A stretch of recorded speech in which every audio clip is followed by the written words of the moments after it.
Hello everyone, Omni-sensei here with What If I Was Reborn in JJK as Megumi, the Potential Man, Part 5.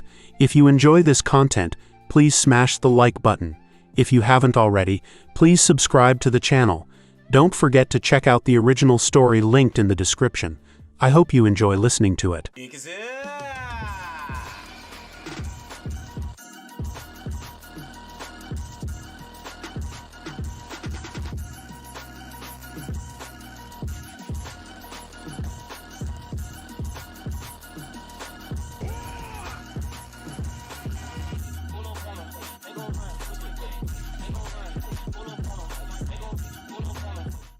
The rules of nature dictate many things, foremost among them being, the strong prey upon the weak.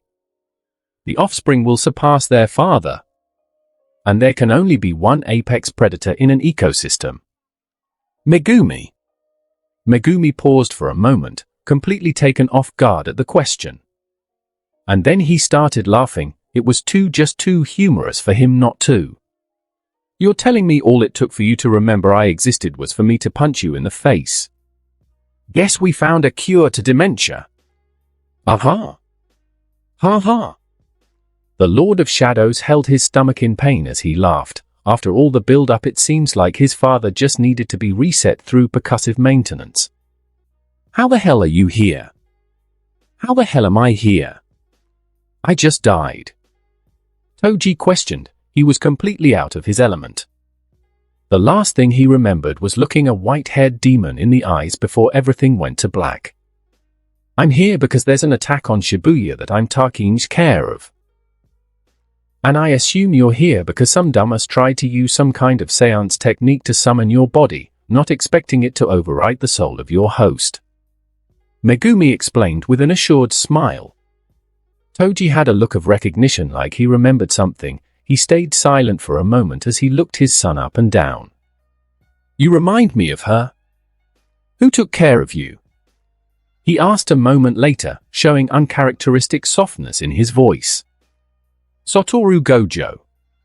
The sorcerer killer's eyes widened for a moment, his right arm reaching for the left side of his abdomen unconsciously as Megumi continued.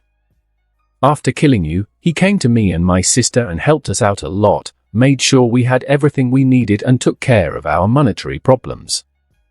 He even trained me for most of my life. It wasn't easy, but I'd say the results were worth the effort. Now that made Toji smirk and say, oh really? A son of mine with the 10 shadows was raised and trained by Satoru Gojo. Sounds to me like you had it pretty easy. I doubt you had to struggle a day in your life.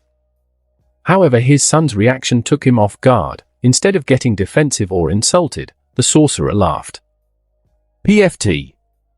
Yeah, all right, old man, why don't you see for yourself? Megumi chuckled, his legs slightly tensing up for an instant, causing the sorcerer killer's eyes to squint subtly.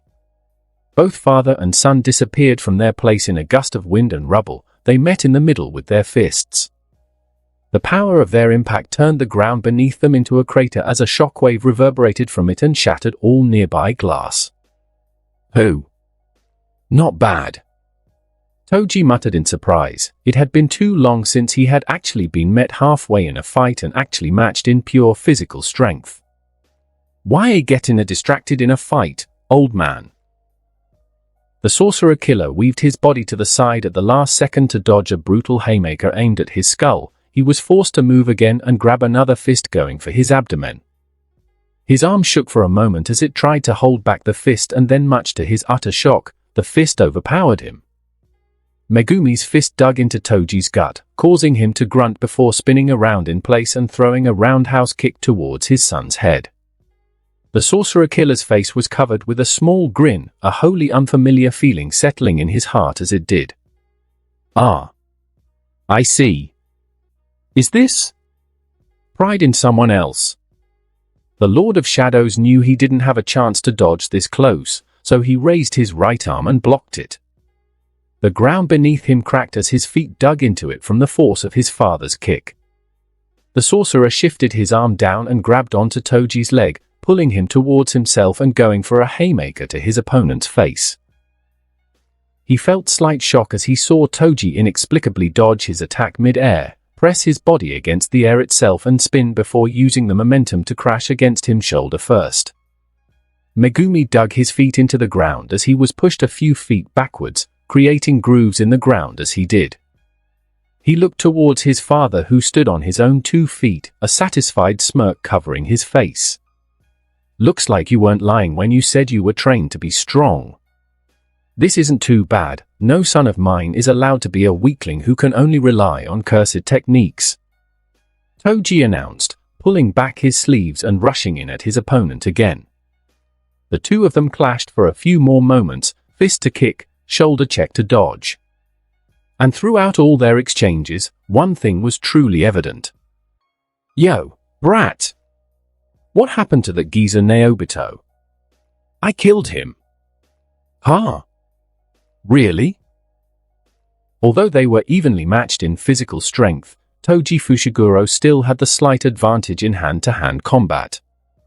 His decades of experience are all too evident in their clash. He landed 2 hits for each of Megumi's own. However, it is because of this distinction that when the effect of the out-of-control seance technique took its hold on Toji's mind, he was immediately outplayed and outsmarted. The mindless sorcerer killer might still be a beast of nature capable of slaughtering special grade without issue, but he was merely a moving target to the Lord of Shadows. Megumi jumped backwards, prompting his hazy father to rush at him with intent to grapple him, playing directly into his plans. The sorcerer grabbed the encroaching arms with his own and raised his entire body at the same time. He then proceeded to stomp both his feet into Toji's face, the force of which causing a shockwave to reverberate throughout the street. A morbidly satisfying crunch entered Megumi's ears as he let go of his father's arms, sending him flying away from him and through an entire building. The sorcerer killer's body punctured through a small superstore, causing it to crumble in his wake. Megumi stood for a moment as he breathed in and out with satisfaction. He stared at the fallen building for a moment before laughing and shouting at it with malice. "Come on, old man.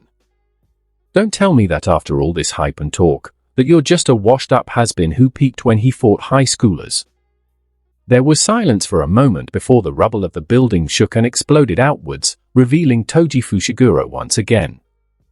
The black-haired man stretched his neck to the side, causing some dirt and dust to fall out of his ears before he looked towards his son with a similarly malicious yet prideful grin. "Looks like my son has an attitude problem. It's my duty as your father to beat it out of you, isn't it?" Toji declared. The devastating power of his son's stomp was enough to bring his mind back, if only for a few more moments. "And it looks like percussive maintenance is really what's needed to keep your aging mind in good form." Megumi snarked right back. He found himself having fun despite the shit situation he was in, so he pushed back his worries and responsibilities to the back of his mind for a moment. "This is gonna be hilarious. Watch this," Megumi said a moment later as he crossed his arms. His shadow bubbled over to signify him summoning a Shikigami, but not before he turned on his tranquil deer incarnation. "Never tried this directly, so let's see if it works. What happens when I summon a Shikigami with positive energy instead of cursed energy?" Rabbit escape. One small rabbit hopped out of his shadow, one which he recognized as Subaru. The rabbit looked at him with ambition and resolve in its eyes, prompting him to chuckle at that. "Use your ability and see what you can do," Megumi ordered. Toji watched on in confusion as the small rabbit that his son summoned proceeded to grow to be 6 feet tall and muscular. The giant rabbit charged at him with what could have been considered to be a war cry had it not come from the mouth of a rabbit. The rabbit sprinted ahead like a man on a mission with full intent to kill its opponent, while the sorcerer killer shook his head at the childishness of what was happening and prepared to take out the Shikigami with one punch. Yet, ignoring all logic and sense, Subaru dodged his punch by sliding itself into the ground and performing a move taught to him by Itadori Yuji not too long ago, all the while squeaking with its high-pitched voice. "Manji kick!" Toji's face was pushed to the sky for a moment from the impact. It wasn't the force behind it that affected him. It was the sheer and utter ridiculousness of him of all people being kicked by a 6-foot-tall, muscular white rabbit. The sorcerer grabbed the rabbit's leg before slamming it into the ground to his right before lifting it up and doing the same on the other side, and then he threw the shikigami back at his son with a small sense of amusement. Megumi grabbed the thrown shikigami and set him to the side, proud that his shikigami managed to land a single hit despite being hopelessly outmatched. "Welp, I kinda expected that. I guess it's not so useful without more practice or having my own RCT make it," Megumi commented as he rubbed his chin in thought before unsummoning the shikigami which he laid out at his side. "Why make it at all if you knew it would be weak?"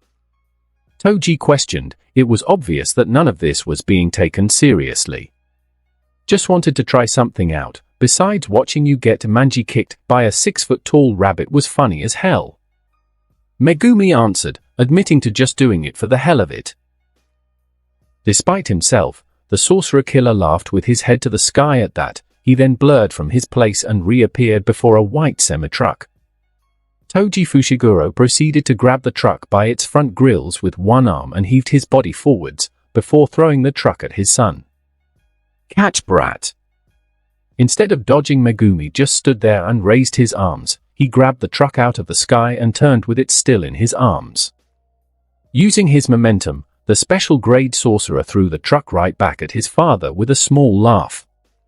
"Oh? What's wrong, old man? Is the arthritis finally settling in?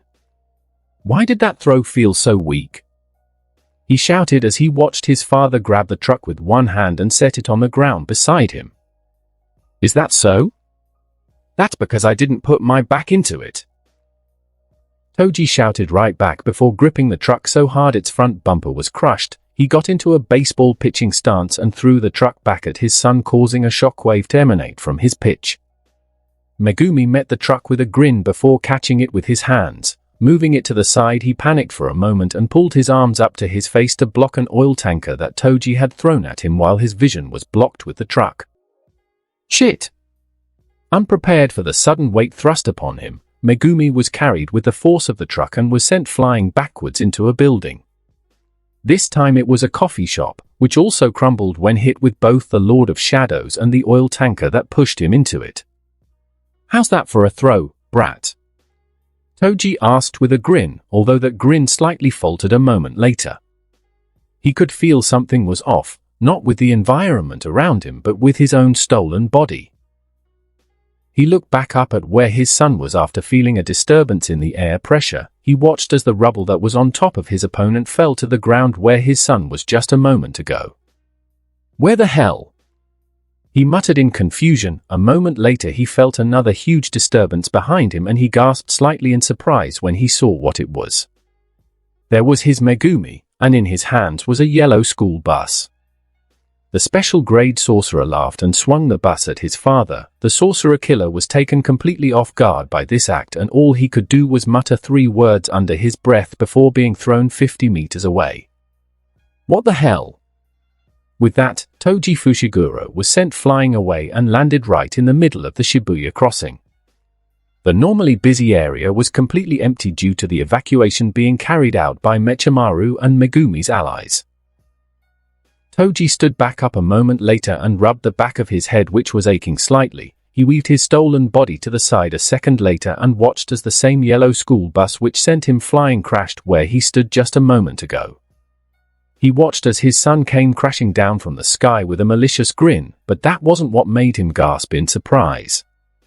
It was what he was holding. "Is that a dash? Road roller DA?" The sorcerer killer gulped in uncharacteristic fear as his son came crashing down at him with a yellow road roller in hand. Instead of grabbing it, he chose to jump backwards to avoid the attack. Megumi crashed down where he just stood, turning the ground beneath them to dust as it was flattened into a deep crater. Both fighters jumped from their positions and landed in the middle of the Shibuya crossing again. They stood opposite to each other with silent smiles. No words were needed. Eventually, Toji chuckled silently to himself and shook his head, causing Megumi immense confusion at it all coming from seemingly nowhere. "HM? What's wrong, old man? Getting hazy in the head again?" "No," he answered. "Then what's wrong?" Megumi questioned. He didn't know what to feel when he saw his father's expression.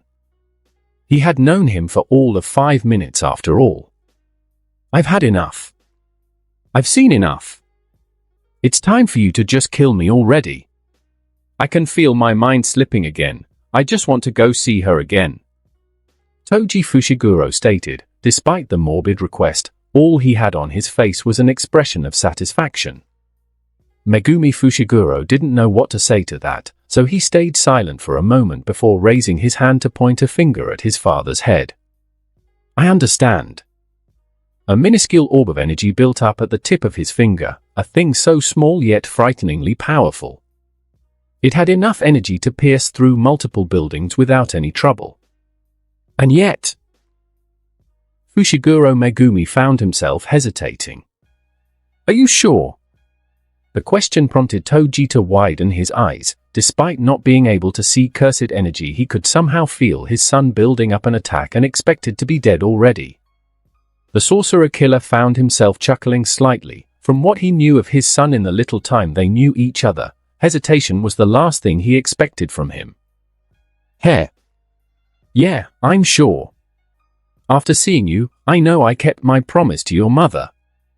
I have no regrets. Toji Fushiguro gave a small honest smile. He watched on as his son looked at him with confusion.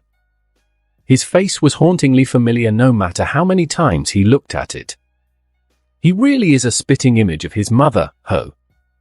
Toji thought. He could almost see a phantom of his wife's face right next to his son's.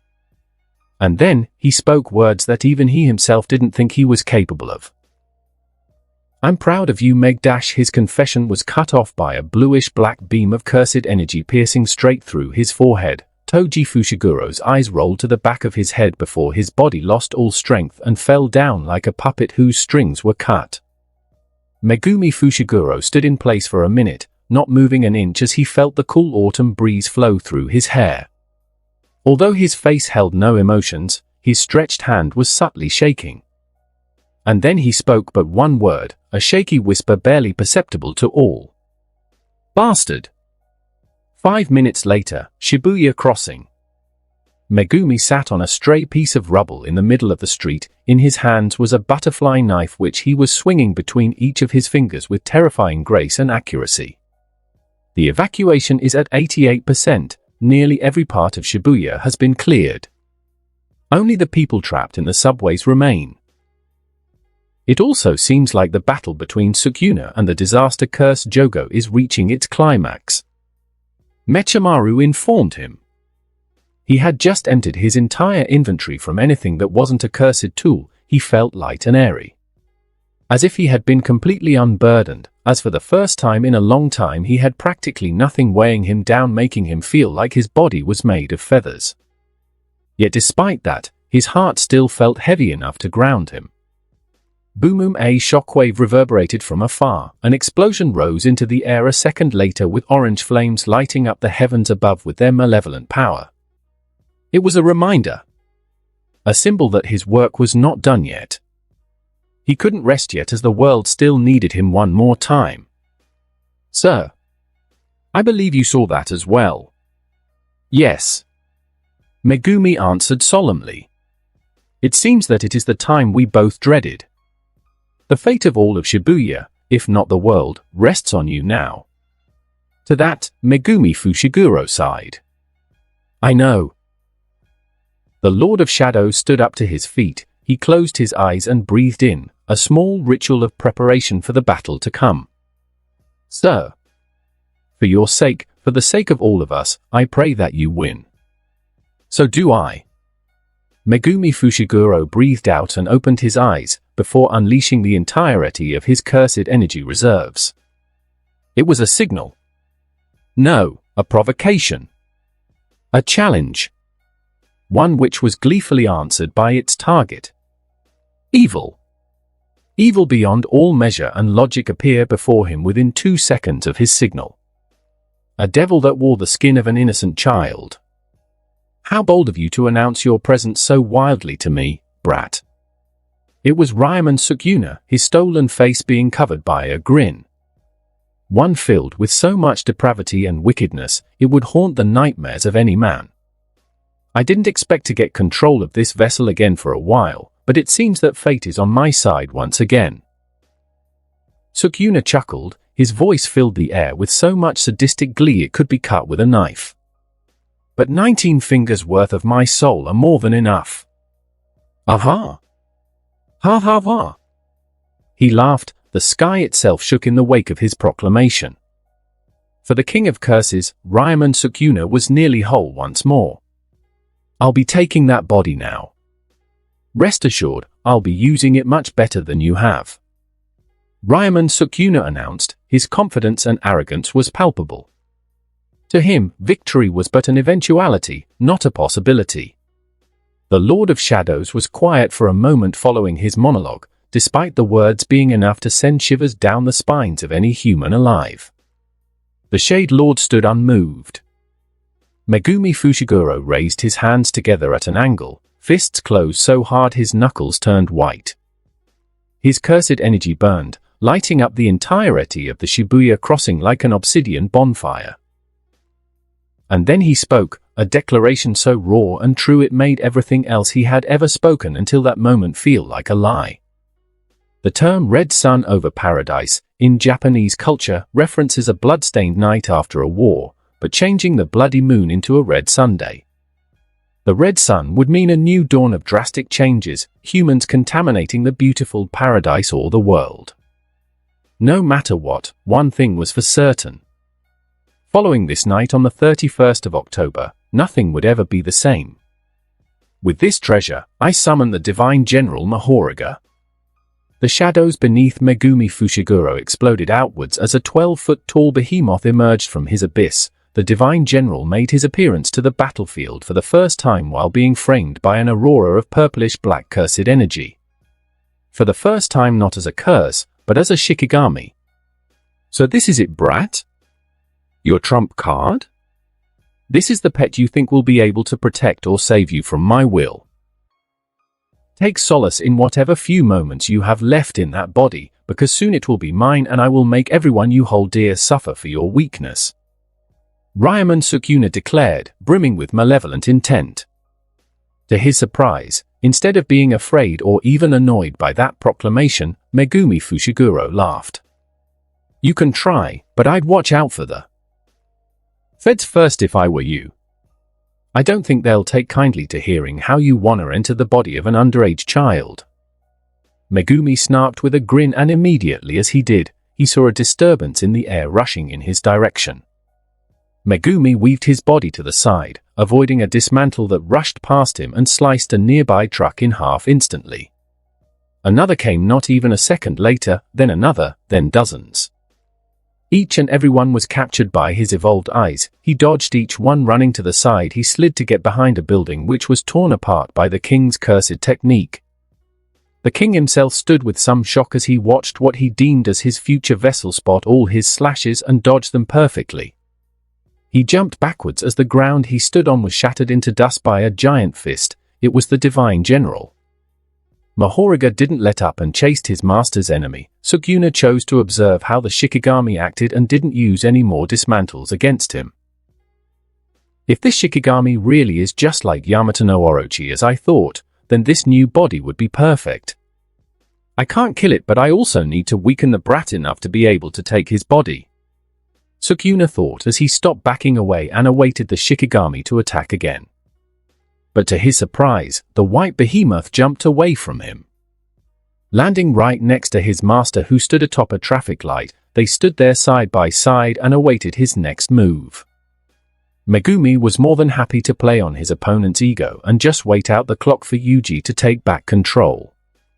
Sukuna squinted his eyes and raised a hand, lazily pointing 2 fingers at the black-haired man before chanting, "Dismantle." The King of Curses watched as his target produced a dark blade and parried his dismantle straight out of the air. Yet despite his attack failing, he grinned with satisfaction. "You can see, can't you? You can see my cursed technique." Sukuna shouted with excitement, a vessel with a body this enhanced would be a great boon. Sukuna then rushed forwards, so fast that Megumi was barely able to bring up his arms to block the attack. The force of the impact was too great and too sudden for him to handle as he was shot backwards and into a car which was dented heavily from his body. Mahoraga was immediately attacked by Sukuna. As soon as he was taken out of the equation, the King of Curses implanted his foot into the general's gut before jumping off the air itself to uppercut the Shikigami. The force of the impact shot Mahoraga into the air before being spiked right back down with another punch from Sukuna. The Divine General landed right next to his master. His body started mending itself from the damage inflicted upon it. He was close to an adaptation. Right. Still the King of Curses for a reason. I can tell he's also holding back since he wants my body. Megumi thought, reaching for his back plans as he watched Sukuna rush forwards again. Sukuna appeared before him in an instant and spiked towards him with an elbow. Megumi barely blocked it with not a second to spare. The King of Curses shifted to the right a moment later as he avoided Mahoraga's blade of extermination by a hair. Sukuna noted the positive energy emanating from the blade on the Shikigami's hand. It had enough positive energy to annihilate or severely wound any curse it touched. He then rushed in again, fighting both Master and Shikigami at the same time. It seems that even while not serious, the King of Curses at 19 fingers worth of his soul was more than capable of keeping up with his duo of opponents. Or at least, that was the case for a moment. Clink. The wheel atop Mahoraga's head spun once, and when it did, several things happened. Firstly, the blade of extermination switched from emitting positive energy to cursed energy. Then, Mahoraga's strength and speed all but doubled. Suddenly, the tides of the battle were immediately shifted as the King of Curses began to be pushed backwards. Megumi allowed his Shikigami to take the lead, charging in behind him as Ryman Sukuna was forced to dodge relentless attacks from front and back. So it truly is like Yamata no Orokai. How very intriguing. Let's up the voltage, shall we? Sukuna chuckled before disappearing from his place right as Mahoraga crashed his blade at where he stood. Megumi swerved around to where he felt his opponent go, but it was too late. The King of Curses had grabbed his left shoulder for approximately 0.5 seconds. Cleave. The King of Curses had touched him for less than a second, and yet despite that. Pain. An arm flew into the air. Mahoraga. Megumi felt pain unlike he had ever felt in his life. Mahoraga rushed forwards and grabbed him before jumping up into the air. Dismantles followed the Shikigami where he went. Slashes dug deep into his flesh but were swiftly healed. The Shade Lord activated his Tranquil Deer incarnation as he stumbled forwards while groaning in agony, holding the stump where his left arm used to be. Blood seeped out of his stump like a broken faucet as a few seconds later, flesh started to grow on where it was cut. He could regenerate his arm, but it would take time. Time he simply did not have. I might want that body for my own, but that doesn't mean I'm opposed to carving it up a bit before I take it. I can always heal it after I'm done with you, Sukuna declared as he rushed in, now utilizing more and more of his output to systematically take apart his target. The Lord of Shadows had a choice to make. He had about 4 seconds to spare until he was set upon by the King of Curses once again. And so he had chosen to take a gamble since he knew that the plans he had set up ahead of time wouldn't be useful in this situation. Sorry Satoru, gonna have to borrow your hand sign for a sec. He swerved around to face Sukuna while raising his remaining hand up to his face. He twisted his middle finger over his index before starting to chant. Domain expansion, Chimera Shadow Garden. A domain barrier formed along with his shadows rushing forwards, the textbook signs of a domain forming. Filled with complete shock at the sudden development, Ryman Sukuna stopped in place and formed his own domain expansion hand sign. He was completely taken off guard by his prey suddenly being able to form a domain with one hand and using a hand sign he recognized to be his teacher's. The hell? Since when can he use a domain expansion with that sign? Satoru Gojo must have taught it to him while the brat wasn't around. He wouldn't dare use an unfamiliar hand sign if he's trying to get into a domain clash with me. Sukuna thought. And he was correct. Using an unfamiliar hand sign for a domain clash would be a desperate gamble that was doomed to fail against the King of Curses. Yet Megumi Fushiguro was counting on that assumption. It was a gamble playing upon the King of Curses' undoubtedly enormous ego. Domain expansion, malevolent SHRA. Despite all the odds, Megumi Fushiguro's domain immediately fell apart as it formed, causing Sukuna to balk in confusion, so much so that he lost concentration on forming his domain and his fell apart as well. It was a gamble. One attempting to catch the King of Curses off guard enough to buy himself enough time to make his escape. "Suck it, old bastard!" Megumi shouted with overwhelming smugness as his domain hand sign turned to a middle finger before he sunk into the shadows to make his escape. Mahoraga was also unsummoned right after. Sukuna shot dismantles at where they stood, but it was too late. All he could do was watch as the Shikigami, who held the same smug grin as his master, dissolved away into shadows. It was a gamble that paid off with dividends. Megumi Fushiguro had escaped his grasp right under his watch. The King of Curses was not pleased. This worthless piece of trash. He thinks he can trick me with no consequences. I'll just turn this blasted city into ashes then. Sukuna proclaimed, bringing his hands together to use his domain expansion and reduce everything within 200 meters to nothingness. However, he was forced to move a hand to protect himself at the last second as a thin projectile approaching hypersonic speed sped towards him. And to his utter shock, the projectile, now recognizable as a thin stream of highly pressurized water, pierced straight through his hand and sliced his cheek open. "Ah! How unfortunate! I was going for your shoulder, but you moved and got Yuji's poor face cut." Ryaman Sukuna turned around with boiling rage. He saw Megumi Fushiguro exit a shadow right behind him, now with his left arm fully restored. "Oh! Is the poor King of Curses mad that he got outplayed?" Megumi teased, bringing up a hand to his face while doing so in order to piss him off as much as possible. "Don't worry, there's plenty of that where it came from. With this treasure, I summon the Divine General Mahoraga," he then said while raising his arms slightly, the titular Shikigami rising at his back once more. Sukuna looked like he was going to bust a vein for a moment before his rage was replaced by a small smile. It was like he had finally understood something after a while. "I see. This is your attempt at angering me to throw me off again, an ultimately futile effort." With that, the battle began in earnest once more. Sukuna closed the distance between them in an instant. This time he had started by trying to dismantle Mahoraga to take out his praise trump card, knowing that he can still benefit from it later on. He started to battle the two of them for a moment. He lured Megumi into taking an opening at his abdomen before jumping into the air and stomping him on his back, forcing him to one knee. He then turned to the Divine General and pointed at his face point blank before chanting, "Dismantle!" Slash after slash dug into the behemoth's flesh, and while that would have been enough to reduce him to chunks of meat normally thanks to the unneeded rituals and the king's overwhelming output, Mahoraga didn't seem to be affected by his slashes as he normally should be. Clink, all the wounds on the Divine General mended in a second before he crashed forward with his blade of extermination. Sukuna blocked the blade with his arms and used the momentum to get away from his second attack. I got Mahoraga adapted to slashes and fire before this incident even began. I was only able to proc one adaptation to each, but that alone is a huge boon against this bastard.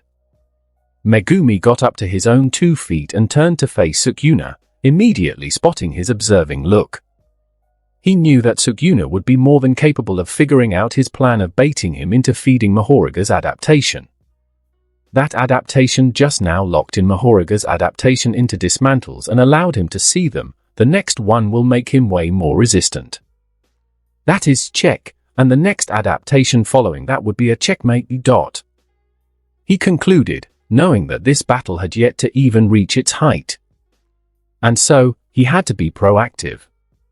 You're making a severe miscalculation if you think my plan is to double-team you until Mahoraga adapts.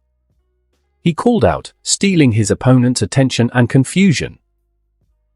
Despite all the ego and royalty, you must be stupider than I thought you were if you thought I came into this fight unprepared. Sukuna's eyes widened, turning behind him to defend himself, but it was too late. Sirosh formed from a shadow behind him and slashed at him faster than he could dodge, forcing him to block it with his arm.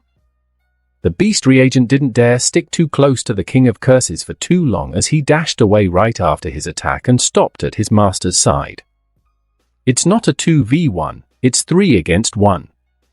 The Lord of Shadows declared with spread arms, both his Shikigami being filled with more cursed energy in preparation for the next bout.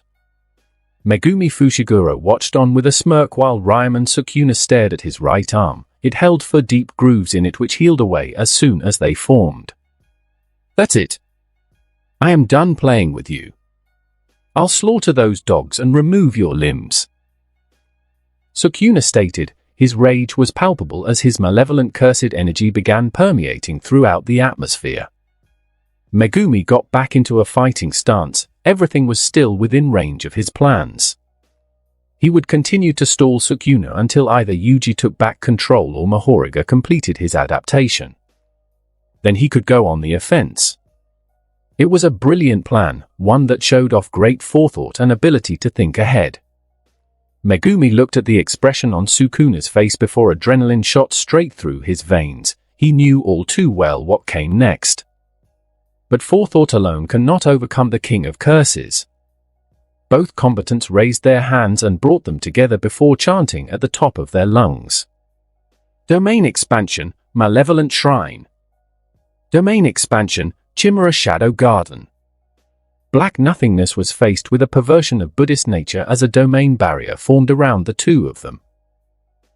Behind Megumi formed a colossal spinal skeleton, at the top of which floated the Dharma wheel of the Divine General. While behind Sukuna formed a shrine which had a demonic, open-mouthed facade with sharp teeth. Their domain clash began, with one thing being all too clear to both of the fighters. The domain clash more than heavily favored Malevolent Shrine. Megumi Fushiguro's refinement could not compare to the refinement of the King of Curses. To think you had such gall to stand against me with this mediocre refinement in domains, it seems being born in an era of weaklings has made you soft special grade sorcerer. Sukuna mocked before starting to attack his prey's barrier from the outside since his open domain could reach further than what Megumi's could. It was then that he noticed something odd. The barrier was oddly durable from the outside. That's because I made a binding vow for that.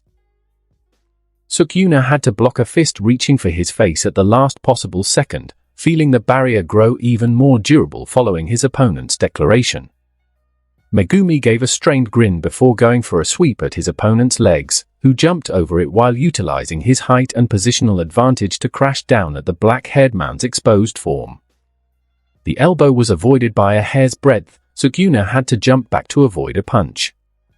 He got back in by grabbing his opponent's stretched hand and pulling him inwards.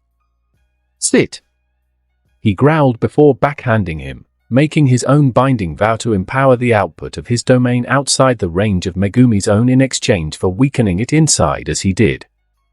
Down! Sukuna gut punched him with the same hand, causing him to cough up saliva. The force of the punch sent him stumbling backwards, and right after that, his domain, a Chimera Shadow Garden, crumbled away, leaving him with cursed technique burn out, and ultimately rendering himself without reverse cursed technique. Falling Blossom Emotion. Megumi called out immediately, hastily activating his anti-domain technique he had learned specifically for this moment. His body was covered by a protective layer of cursed energy, strong enough to make him functionally immune to most sure-hit attacks of compatible domains. But it could never be enough before the King of Curses. Pain. In an instant, his entire body was torn into repeatedly with cleaves and dismantles. Blood spurted from every inch of himself. It covered everything within 5 meters of his body. Pain. Next, his muscles were relentlessly torn apart. From his ankle, then his shoulder, then both his thighs and next both biceps. His capability to move or defend himself was ruthlessly ripped away from him. Pain. With that, you'll stay still for a while. Please don't bother moving, I'll try to keep any of the damage to be superficial. That's about to be my body in a second after all. Ryomen Sukuna ordered. His rage was completely replaced with sheer and utter smugness. He dissolved his domain to be sure he didn't kill his prey accidentally before flames poured out of his hands like geyser. Not an inch of worry of his victim's escape was on his mind. Fuga. Megumi fell to his knees as his body lost all semblance of power or capability to hold itself up. It was completely clear to both combatants the result of the battle was Ryomen Sukuna's absolute victory. Stand proud, you were strong enough to keep up with me for longer than most. Rest assured that your body will be put to use for great things. Sukuna declared, reaching his right arm back as it formed an arrow of flames. Megumi Fushiguro stayed silent. He knew he was all but dead. Dead to rights. He couldn't feel his cursed technique being regained any time soon, so he prepared to make a binding vow that ensured his death from the flame arrow.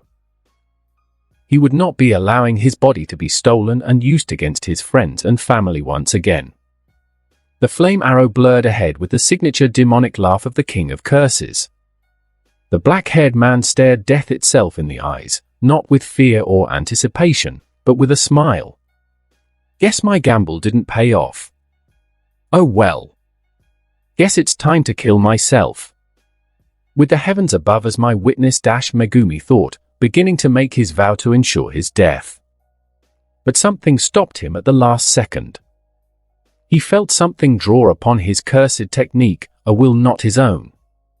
Both Megumi Fushiguro and Ryomen Sukuna watched on in complete and utter shock as the black-haired man sunk into his own shadow just as the flame arrow was about to make its impact. The King of Curses was left behind, standing there in confusion.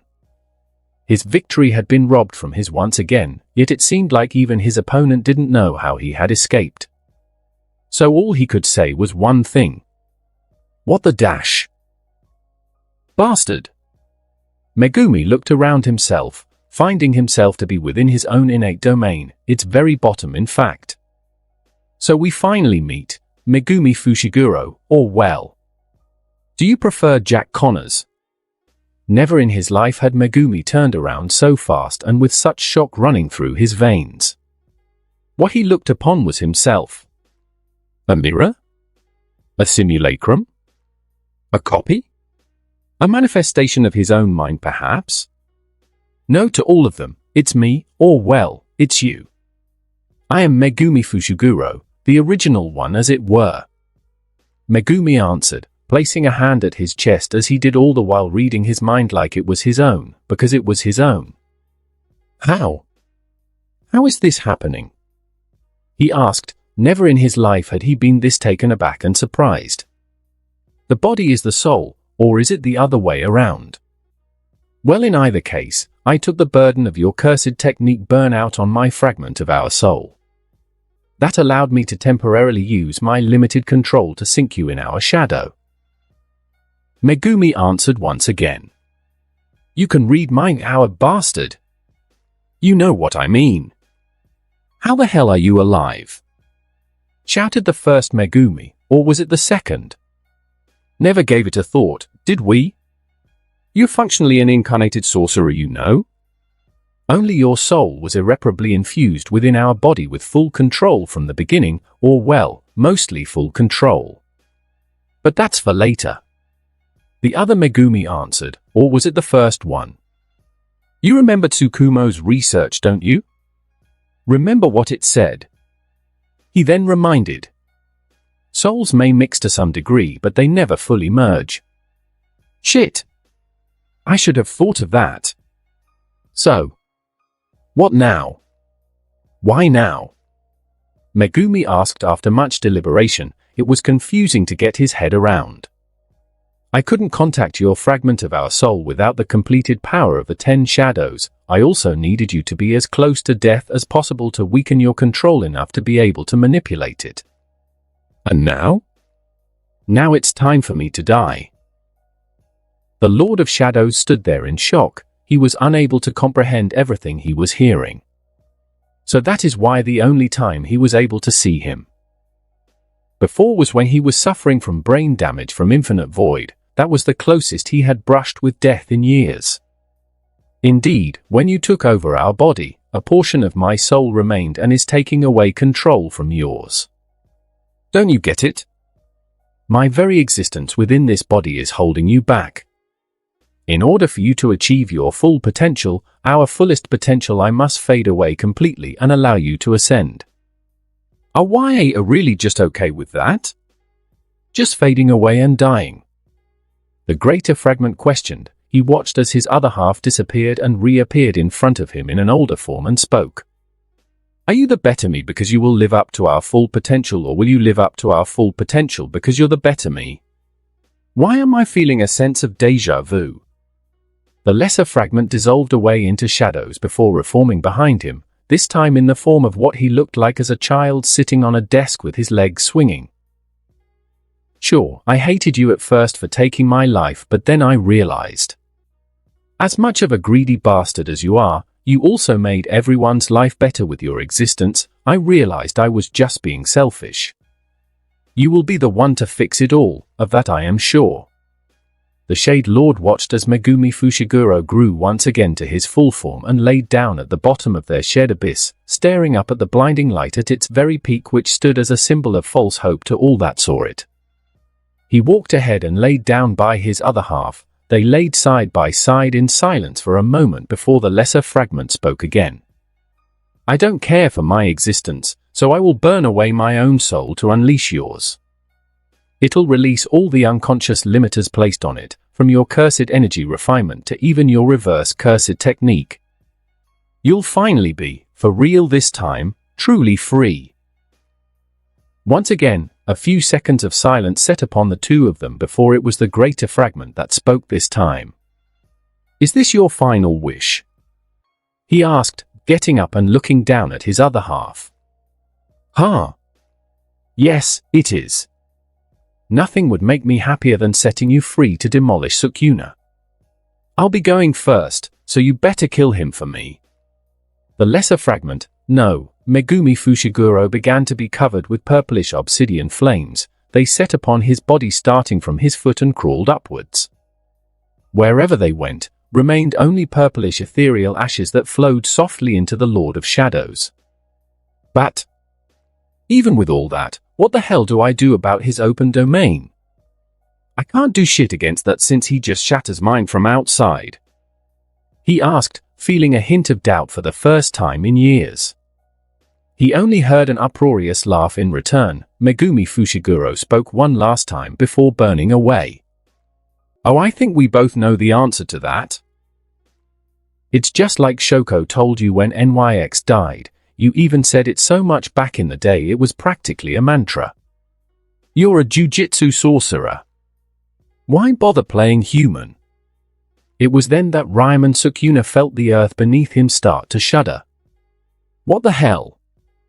Ryman Sukuna could only watch as his prey escaped once again, although it seems that it was a surprise even to him. Again with this disappearing act. He growled in annoyance, turning around to survey the entirety of the Shibuya district to find any trace of him. He couldn't have gotten very far, even I would struggle to heal that much damage. And even if he managed to use his cursed technique for a moment, he must have used a binding vow to do so. So he must be hiding out nearby. The king deduced, knowing what he should do next. I wonder if he would show himself if I go slaughter his friends. He muttered under his breath, starting to walk away in the direction he felt humans. However, it was then that Ryman Sukuna felt the earth beneath him shudder. He then felt a ginormous spike in cursed energy flow in from behind him, causing him to turn around and look at what it was. That cursed energy, it's his. But why is it skyrocketing so high? It's nearing mine at 15 fragments of my soul. Yo. Who? The voice came from a puddle of black nothingness. Two arms emerged from the void first before Megumi Fushiguro's entire body shot out of it and landed before him with a grin as wide as his face would allow. It's been a bit, you missed me. Sukuna looked him up and down. All the injuries he had on his body were all healed completely. Considering it had been less than 15 seconds since he had been inside his shadow and his cursed technique burn out, there's no way he could have used his dear incarnation to heal. The reverse cursed technique, you learned it in that much time. I got some advice from a friend. It was so simple as soon as my mind cleared up. So this is what you lucky bastards felt the entire time. This is magnificent. Ahahaha. Megumi shouted. His hand reached for his head and started scratching at it like a maniac. He's high, Sukuna thought, watching as his opponent started digging into his own flesh with his fingers, with the damage being healed as soon as it was created. Ehehehehe. I've made my choice. I'm not gonna settle for just waiting out the timer until Yuji comes back. I've decided I'm going to kill you. Even while you're inside Yuji's body. I will kill you and rip out your heart. After that I'm going to revive him, just because I can.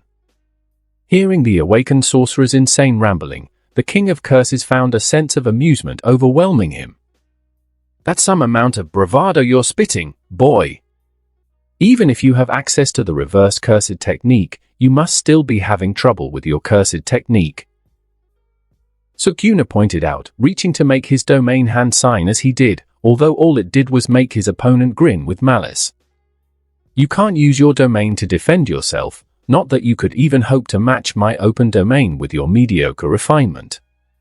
So just sit still and dash. The king's declaration was cut short when he had to move his hand away from the domain hand signs to protect himself from two viper-like hands that went for his neck.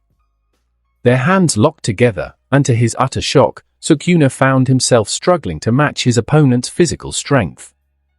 Bold of you to think I'll allow you to use it whenever you want. Sukuna growled in rage as both their feet dug into the ground beneath them, the concrete shattered and cracked in the wake of their overwhelming power. The cracks didn't stop there as they ran along the ground, causing the earth to split apart into fragments as if an earthquake was formed from their struggle. The King of Curses gritted his teeth and sent cleaves flowing down the offending limbs, causing blood to spurt out of them like geysers. He expected Megumi to flinch or let go, but to his shock, he only gripped his hand harder. And when he looked into his opponent's eyes, he saw only giddiness within them, watched on with a mixture of fascination and surprise as golden rings were burned into the crimson red eyes, a hauntingly familiar look. That's the dear incarnation, but his cursed energy didn't spike like it did when he did it before. A spontaneous mutation through stress. This bastard is growing stronger with every second that passes. Sukuna recoiled as both of his opponent's arms began to be healed just as fast as they were damaged. Each cut he created with his cleaves burned alight with whitish gold positive energy before closing up completely and leaving behind only steam. Indeed, due to the conditions for the tranquil deer being matched and the stress applied to Megumi Fushiguro's body, a mutation has spontaneously manifested.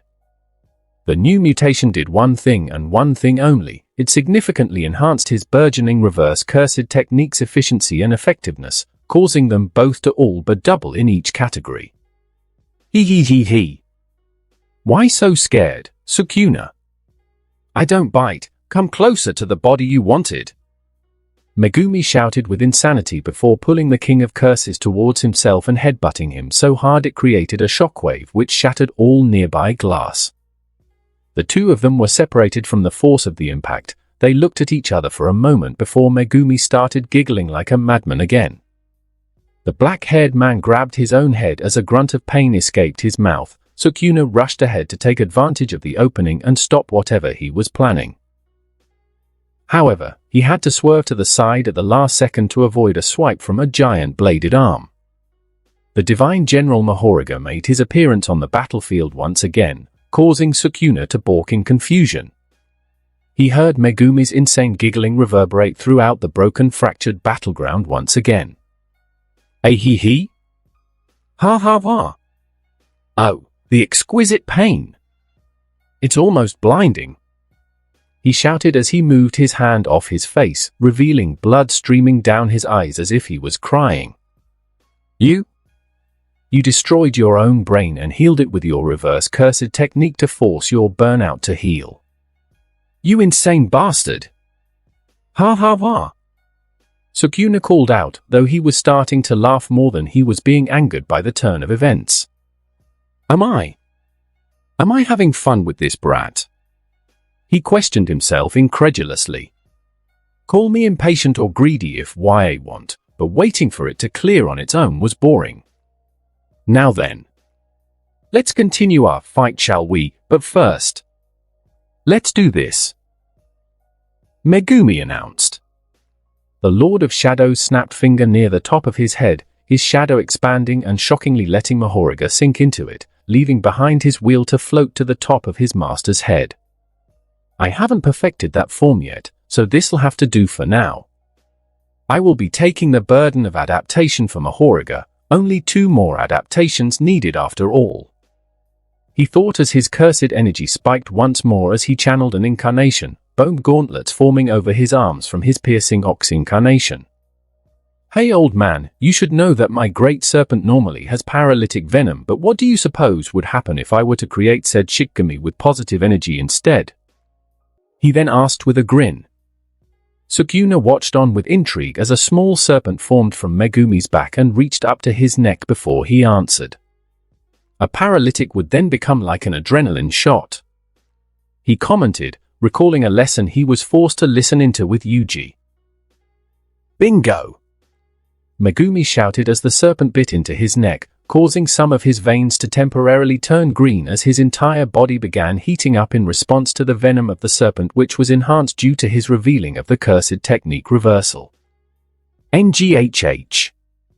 Alright then. Let's dance.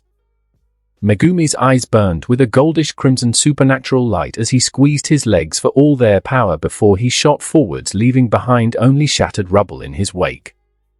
He and Sukuna met in the middle, with him attacking first. He came in with an elbow to the solar plexus, which was swiftly deflected with a backhand. Sukuna led back in with his other hand to go for a haymaker to the face, which was blocked at the last second Megumi's other hand.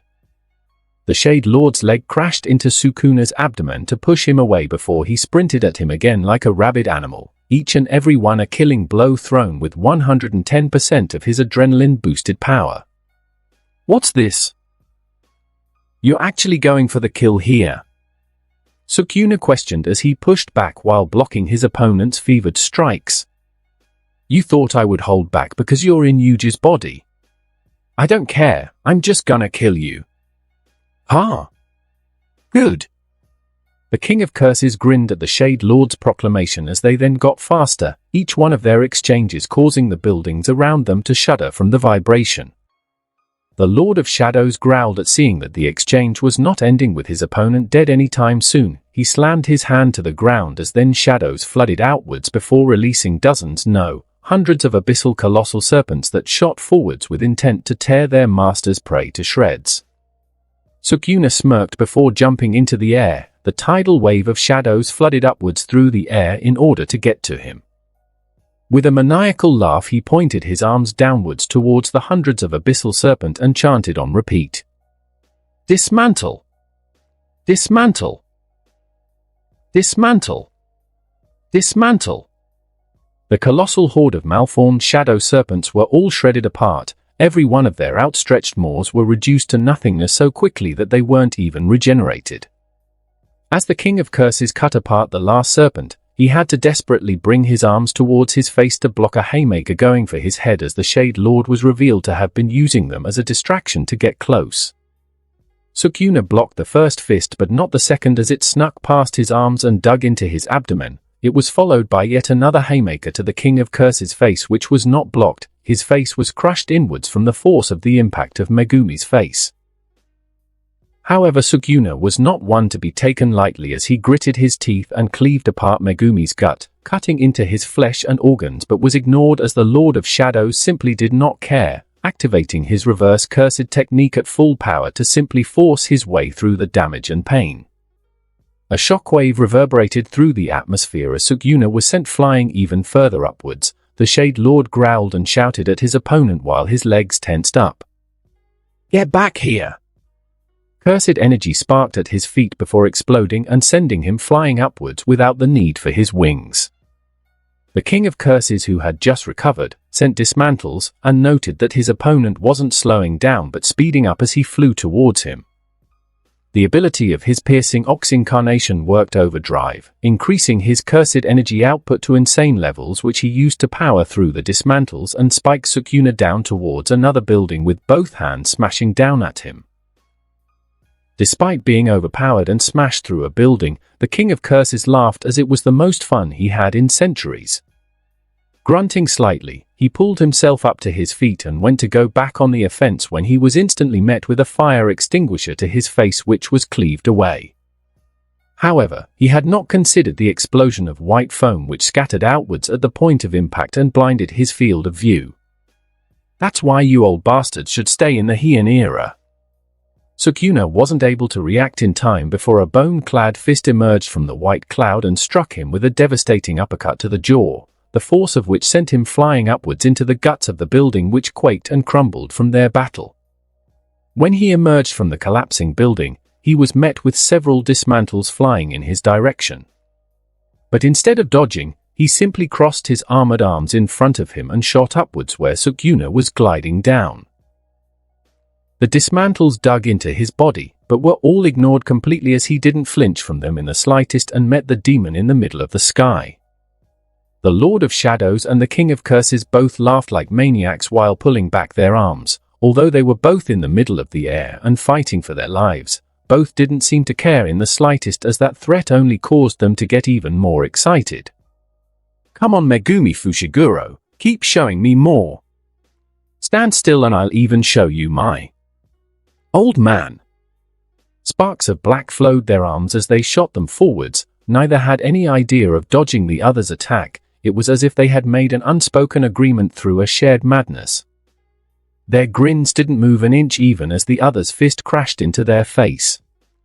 Black flash! Black flash! Black lightning sparked throughout the Shibuya skyline, painting the entire district in its red and black hues. The lightning sparked further and further, reaching throughout the entirety of Shibuya skies and causing everyone to stop and gaze upon its sheer glory. What the hell is that? Ryman Sukuna's stolen face was crushed inwards from the force of Megumi's piercing ox-enhanced black flash, while Megumi Fushiguro's face was torn apart as the King of Curses had laid his fist with cleaves right after the impact of his own black flash. The two of them struggled together for a moment, switching positions mid-air as black lightning continued sparking between them before they were each sent flying away from each other and crashed into opposing buildings, causing each one to collapse in their wake. They both merged a few moments later, with Sukuna standing atop the rubble of the building and Megumi simply exploding it away with a flick of his arm. He then chuckled lightly in amusement as he watched how much property damage occurred from that single exchange. How much do you think it's gonna cost to fix this city after you're done throwing this tantrum? The Shade Lord asked jokingly, rubbing his smirking face as it was mending together with his potent reverse cursed technique. Ah! You did a lot of the damage here, you know? How greedy can you be? The King of Curses pointed out. A grin similarly covered his face, which was also mended back into shape as he spoke. The two of them stared at each other for a moment before raising both their hands into their own domain hand sign. It seems that Void and Shrine shall meet again. And it was then that cracks began forming upon the chains holding onto the Shade Lord's soul and will, for at the very height of their battle, he had finally come to terms with something. An epiphany of the strongest. Yes, he's right. I am greedy. In every part of my life, I have prioritized my wants before everything else, no matter the cost to others around me. I wanted to meet Toji. I wanted my control over Jujutsu HQ and the Zenin clan. I wanted friends to hit a black flash. I needed Tsumiki to be free. I needed to be the strongest. Crack. If Sukuna is the incarnation of carnage and Kenjaku is the incarnation of gluttony, then I must be the incarnation of greed. Megumi Fushiguro had reached a conclusion within his own mind, a revelation or a resignation. But in either case, he knew that something very intrinsic within his soul had changed. He knew that he had come to a critical understanding. Crack! And he was correct. As the only ones throughout all of Jujutsu history who were able to achieve the peak of Jujutsu mastery and obtain an open domain barrier, shatter, are those with an overwhelming sense of self and a complete disregard for others. Natural disasters. Domain expansion, Chimera Shadow Garden. Domain expansion, Malevolent Shrine. A colossal, branched spinal column shot up from Megumi's shadow, reaching up towards the skies, followed by a rush of inky nothingness flooding the marred battlefield right as void fruit sprouted from its branches.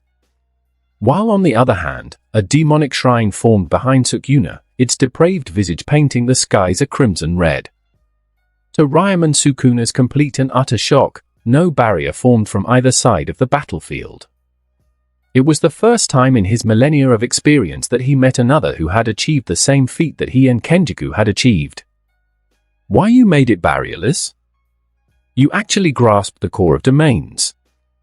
The King of Curses shouted out with pure and utter excitement. He had never been this ecstatic in centuries. What, you think you fossils are the only ones who can do things like that? You think you're special or some shit? The Lord of Shadows shouted right back with vitriol and giddiness that his epiphany had been correct. What Megumi Fushiguro had understood was the core of Jujutsu, complete and utter egoism and madness. And that understanding broke the chains holding unto his will as a sorcerer. Normally, domain expansions work by cutting out a corner of the world for your own will, a domain where you rule over as God. A great feat to be sure, but not the peak of sorcery in the slightest. To cast an open barriered domain is to paint upon the air itself, to deem yourself as divine. As one who is selfish enough to deserve to conquer the very fabric of reality itself. This was the truth which Satoru Gojo could never reach nor accept. To utilize an open domain expansion required a spark of selfishness, madness, and insanity. One which Satoru Gojo could never grasp, for he always gave everything for those lesser than him.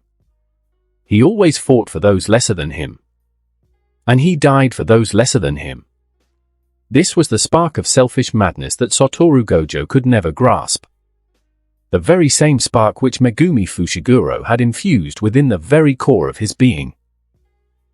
And to that, Ryaman Sukuna felt joy and excitement like no other, after millennia of waiting for someone to challenge him. He had finally found him, the one who will give him the fight he has craved for his entire existence. The one who will satisfy him. I apologize for underestimating you, Megumi Fushiguro. I didn't know you were capable of reaching these heights. Both fighters then noticed something unexpected. With no barriers to clash, a domain clash never began. Both of their sure hit effects were active and ready to be used. Sukuna laughed with overwhelming joy at the discovery as Kenjaku, who was the only person to grasp this, never dared to enter a domain clash with him. So open domains can't enter a domain clash together, and both sure hits are free to apply on each side. How truly exhilarating. When was the last time I was able to learn more about Jujutsu? The King of Curses' excitement at finding out more about Jujutsu was palpable, causing him to laugh even harder before activating his sure hit, expecting his opponent to activate his own. But Megumi Fushiguro didn't use his domain sure hit. He didn't care. He could still feel yet another epiphany sparking through his mind. He just needed a catalyst. Pain. The Lord of Shadows stood still as cleaves and dismantles dug into his body, shredding it apart in a shower of blood. Pain. Ah. Yes. It was really me all along, wasn't it? He muttered as he looked down at his shredded hand, even as his body was grinded to mulch by Sukuna's a malevolent shrine. The blinding agony flowing into his body served only to guide his mind. Pain. To steal his will onto a new path of his almost endless evolution. Pain. And it was then that Megumi Fushiguro had achieved yet another realization. An epiphany through bloodshed. The only limitation here is me. The only thing that truly matters is my own interpretation, huh? He whispered as his body began mending itself faster and faster. Each cut was burned alight with whitish gold before being closed an instant later. Incarnation, tranquil deer, times 10. Clink Ryaman Sukuna watched on in horror as the Lord of Shadows began walking straight through his domain expansion. Whitish gold positive energy flooded throughout his body like a broken dam as his wounds closed faster than the king's cleaves and dismantles could hope to inflict them. It was something he had never thought he would witness in his entire lifetime. How the hell dash? Sukuna muttered under his breath, but his breath hitched as a blooded hand appeared at his face before he could even blink. Ah ha ha ha ha ha ha. This is the greatest high I've ever felt in my entire life. I'm invincible. Megumi Fushiguro cackled with insanity as he clutched Sukuna's face and began sprinting forwards as fast as he could, crashing into a building while using the King of Curses as his wrecking ball. Crash! Sukuna grasped his assaulter's abdomen and started applying his sure hit along with personally sending cleaves into Megumi's body with his own hands at full output. He even used a binding vow to not target anything else with his sure hit to enhance its effect. Yet to his horror, although most of the clothing on his body was shredded to nothing and his bare flesh was reduced to mulch, revealing the skeleton and organs within for split seconds, Megumi Fushiguro was completely and utterly unfazed. For as long as that times 10 tranquil deer incarnation is activated, Megumi Fushiguro was effectively immortal. The building they crashed into crumbled apart in their wake as Megumi dragged Sukuna face first into yet another one while beginning to laugh even harder. Insanity would be too weak a word to describe what he said next. Don't you get it, you fraud?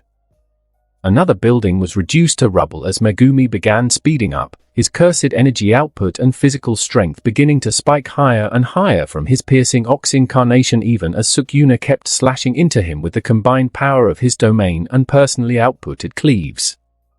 Rumble. Compared to my 10 shadows, your shrine is trash. Clink the Divine General Mahoraga has completed his adaptation to Ryaman Sukuna's cleave and dismantle. The King of Curses growled in pain and rage as he was forcefully used as a battering ram to fell yet another building. This time the Lord of Shadows had emerged from its top. Rumble. Crash. Uncaring of yet another building be reduced to rubble and dust from his rampage, Megumi wound back his arm and shouted out a final humiliation before throwing his opponent down at the ground. Next time, stay in the kitchen and make me a sandwich. Ryaman Sukuna crashed down towards the earth like a comet. He was spiked downwards towards the ground and shot specifically into his shrine. The anchor of Sukuna's malevolent shrine was reduced to rubble as its master crashed down on it, dissolving the domain expansion. Megumi chuckled, feeling his higher finally fade away before he deactivated his own domain. He noted that his times 10 incarnation faded away along with it as it was only possible within range of his domain since he was utilizing the copied essence of his Shikigami to form it. He crashed down at the ground in front of his opponent. His impact had leveled the area around him into a crater. He then took a moment to look around at the destruction and havoc they had wreaked with their battle. Everything within 150 meters of the Shibuya crossing was reduced to rubble and dust. Huh? Yeah, I don't think they'll buy that Sukuna did it excuse. Megumi rubbed the back of the head, noticing the building he had sent Sukuna flying through break down into rubble a few seconds after he spoke. Whoops. You think? I'm pretty sure you broke more of those buildings than I did. Megumi swerved his head back at where Sukuna was, finding the King of Curses to be back on his feet. His body was being mended before his very eyes, although he was rubbing his neck as it seemed to be aching the most. Well, they'll have to forgive me. I suppose that adrenaline boost really got to my head at the end there. I was feeling pretty high. The black-haired man said with a grin. He was almost happy that his opponent had recovered from that rush. No, it wasn't the boost. You're just screwed in the head. Sukuna asserted as his face was completely put back together. Although he had taken significant damage, the King of Curses didn't seem to care in the slightest, as all he felt was joy and giddiness. Maybe so. Either way. Shall we get to the part where I crush you? With this treasure I summon the Divine General Mahoraga. The Lord of Shadows chanted under his breath as the now fully adapted Shikigami was summoned to end the battle. Although he was taken off guard when Sukuna chuckled at his words. As much as I'd love to see you try, it looks like the brat has finally got his shit back together enough to take back control. So it seems our final bout will have to be delayed for later. He said. He could feel his host begin to stir and grab back control over his body.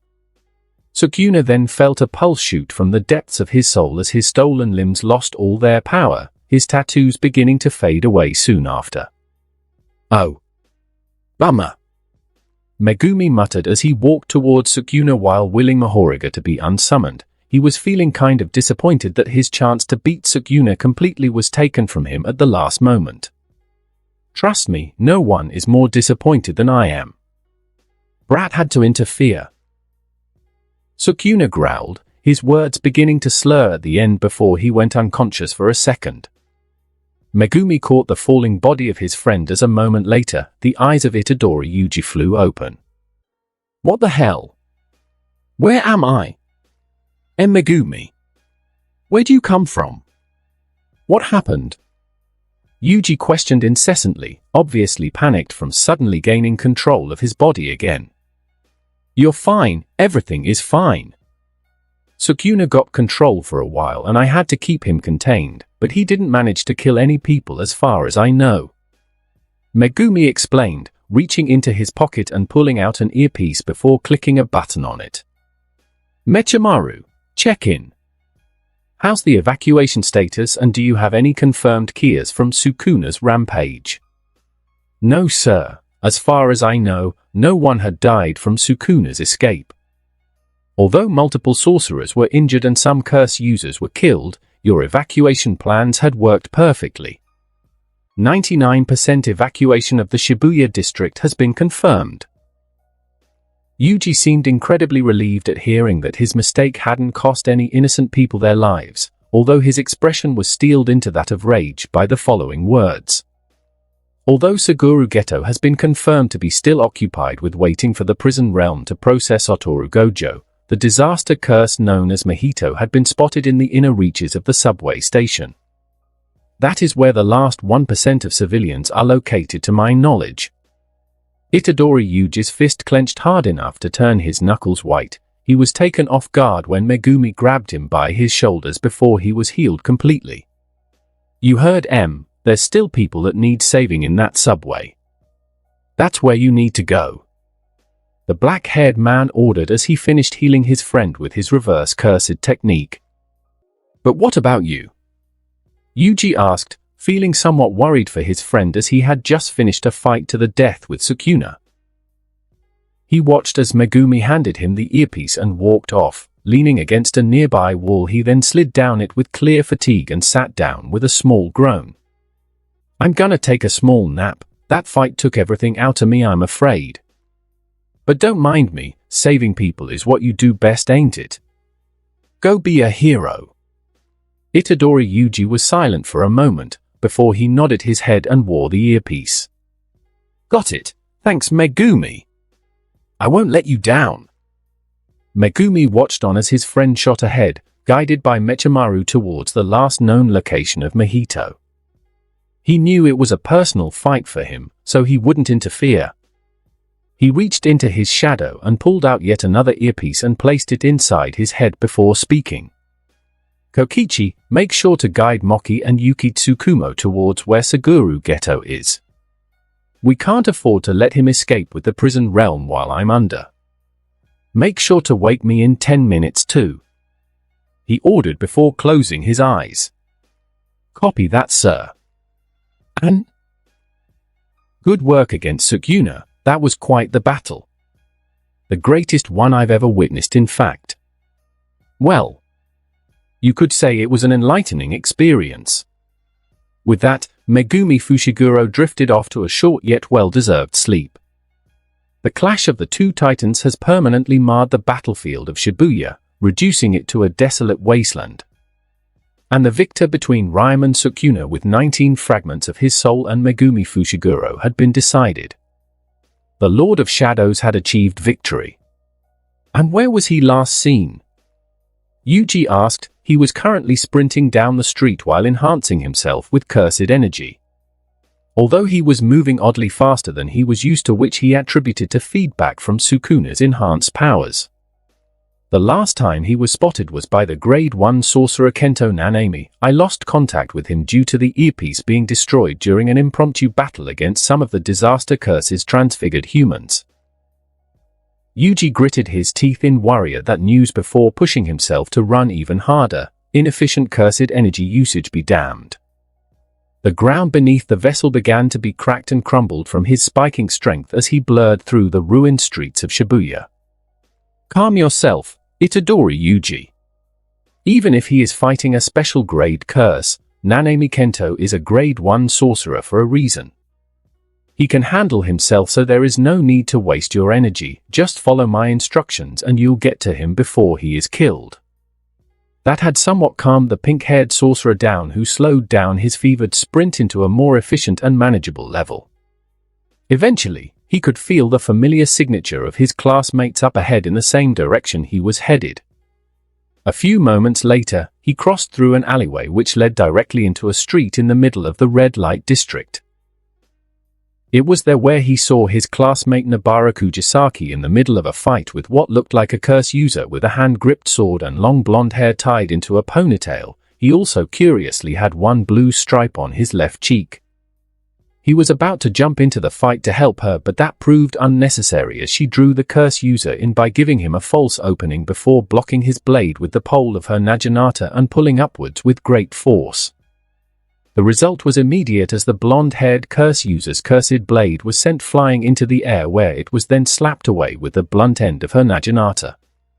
Not giving her opponent even a second to breath, she immediately thrust forward with naginata and stabbed the curse user straight through the chest, causing him to cough out blood. The last blue stripe on his cheek fading away into nothing. The blonde-haired man fell onto the ground at her feet, causing Yuji to grimace slightly. He then noticed something odd that grabbed his attention and caused him to call out to his friend in worry. "Nobara, the sword is flying to you, dash!" He shouted, but it was proven to be unneeded. Nobara Kujisaki didn't even turn around to face the cursed blade, as she just pulled out her nail gun from her holster and shot behind herself. A nail pierced the hand hilt of the blade and nailed it onto the ground. "Oh? Yuji!" She called out with pleasant surprise at her friend being all right. She spun her blade around in the air to remove any blood from it before bringing it down onto the body of the curse user blade first. Chick! The head of the blonde-haired curse user began to roll away, having been separated from the body by Nobara Kujisaki's casual movement. Itadori Yuji flinched slightly at the casual murder of the curse user, but he didn't mention it since he knew it was necessary. Everyone heard and saw Sukuna get out for a while. Shit, we all felt his battle with Megumi. What happened? You all right? And where's the black-haired dunce? Don't tell me he kicked the bucket or something. Nobara asked, pulling her naginata upwards and spinning it clear of blood before holstering it at her back again. I sorta lost a fight against this blood manipulation user. He left me unconscious and I got fed a bunch of Sukuna fingers while unconscious. From there, Sukuna took over and Megumi grabbed his attention to make sure he didn't kill anyone. I'm sure you can put together what happened from there. Yuji explained as he had a very embarrassed expression that only grew when he felt a death glare come his way from his classmate. For God's sake! How many fingers is he at now? She asked with a slight groan of annoyance. 19 fingers. 19 what? Is Megumi okay? That must have been the fight of his life. I mean, last I remember from the fight, he was dragging Sukuna through a few dozen buildings and telling him to, and I quote, "Stay in the kitchen and make me a sandwich." After all that, he just healed me then sat down to take a nap. Yuji explained, still feeling a sense of unbelievable surrealness at remembering that battle. Megumi looked really scary during that fight. He reminded me of Sukuna from how he acted. Shit, he was even looking like he was having more fun with the fight than Sukuna was at the end. The pink-haired man realized it wasn't the most comforting thought. Before Nobara could comment on the sheer insanity of what he said, both of them heard a booming voice call out to them with pride. I for one never doubted our good friend. I knew he could handle Sukuna alone. The two of them turned to face the source of the voice. They saw Aoi Todo come crashing down next to them, all the while riding a grade 3 curse down from a building. The curse exploded into a shower of blood on impact with the ground, not that any of the sorcerers around cared. Oh. It's you. Nobara commented. She could already feel a headache coming in. Yo Todo, nice to see you're uninjured. Yuji greeted cheerfully, happy to see a familiar smiling face for once. I am glad to see you are safe and sound as well, my brother. The scared man declared enthusiastically. Before they could continue their chat, a loud click sounded out in all their ears. Now is not the time to catch up or chat, lives are on the line. Itadori, continue on ahead, the subway entrance is close by. Mahito is nearby. Mechamaru ordered, drawing multiple different reactions. But why let my brother fight alone? He is the only one capable of viewing the soul and damaging it. He is also immune to Mahito's cursed technique to an extent thanks to Sukuna. What about Moki? She can see the soul, she could help him. Negative. Moki Zenin has been given a directive from Megumi Fushiguro. She, along with Yuki Tsukumo, are required to keep Suguru Geto occupied until he is ready to come help take him out so he doesn't escape with the prison realm.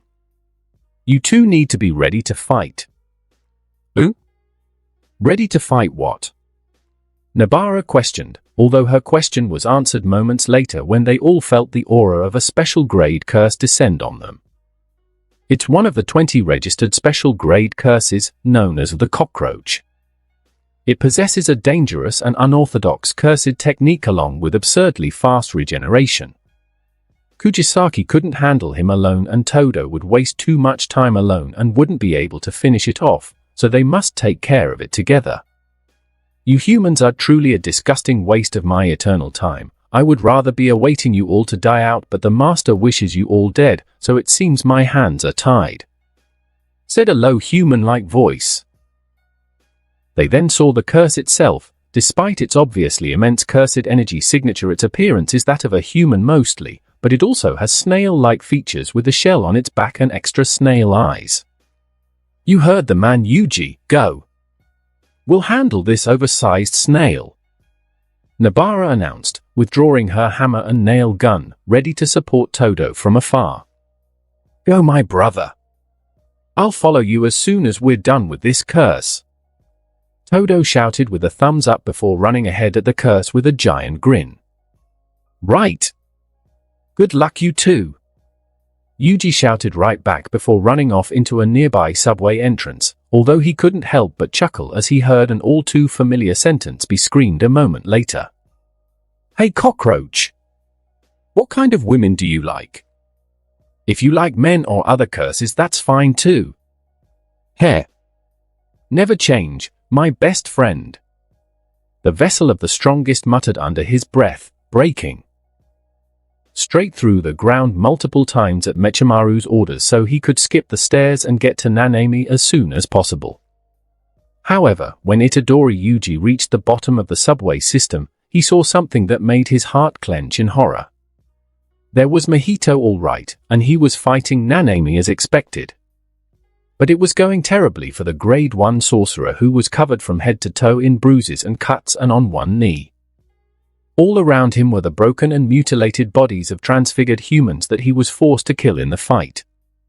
And worst of all, the disaster curse known as Mahito had his right arm pulled backwards, familiar black sparks running down its frame before throwing a devastating haymaker at the sorcerer's chest. Black flash! Nanami was sent flying backwards and slammed into a wall, sending cracks throughout its whole foundations. Thankfully, it seems like Mahito failed to transfigure the sorcerer during his black flash. Oh? I guess you protected your soul instinctively again. How troublesome. But don't worry, I'll be sure to end your suffering with this next charge. Mahito screamed before charging in. It seems that in his revelry due to the black flash, he had neglected to pay attention to the crashing sound behind them. And ignoring Itadori Yuji was a great mistake that no sorcerer, curse or otherwise, can dare to do. Mahito! The disaster curse turned to look at the source of the shout while mid-sprint, only for his face to be met with 2 feet. The force of the impact crushed his patchworked face in and sent him flying backwards and through a wall. Nanami-san! Are you alright? Yuji shouted with worry as he ran to the blonde-haired man, helping himself up to his feet. Why yes, Itadori-kun. I'm fine, you need to get away. Nanami ordered. Despite his debilitating injuries, he still kept trying to keep the student safe no matter the cost.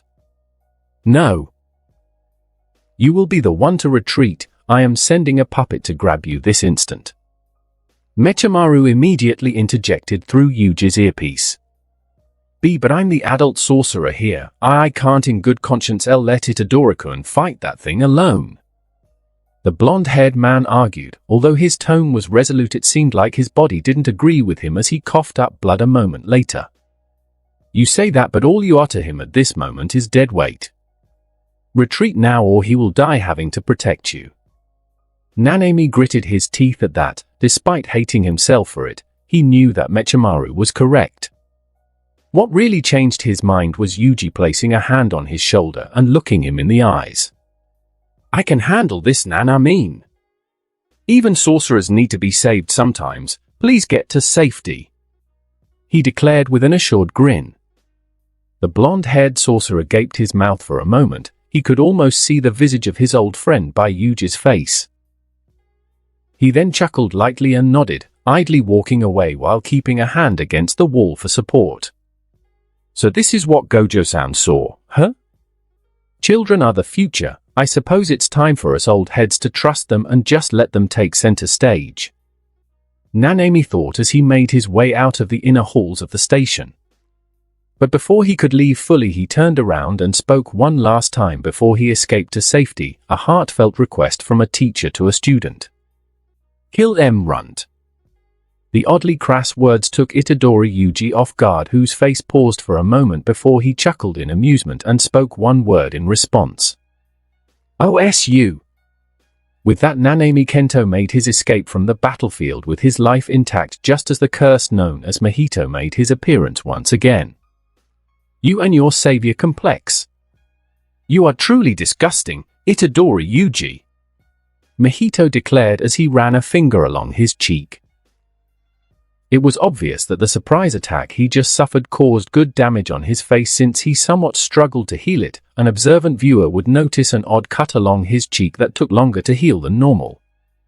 The special grade disaster curse and the vessel of the strongest stood opposed to each other, each bringing their arms up in preparation for the fight, each lighting up with their respective cursed energy. The two of them sprinted at each other, with Mahito morphing his hands into serrated side-like forms as he ran. The curse was first to attack with a swing of his bladed arm, which was ducked under and responded to with an uppercut. Mahito barely dodged the fist by expanding a transfigured human from the ground to act as an emergency wall. The cursed being was exploded by the force of Yuji's fist and turned into a blood splatter. Itadori Yuji grimaced slightly and walked around the mutilated body to try and corner Mahito if possible. The human curse smirked gleefully at this and began his mind games again.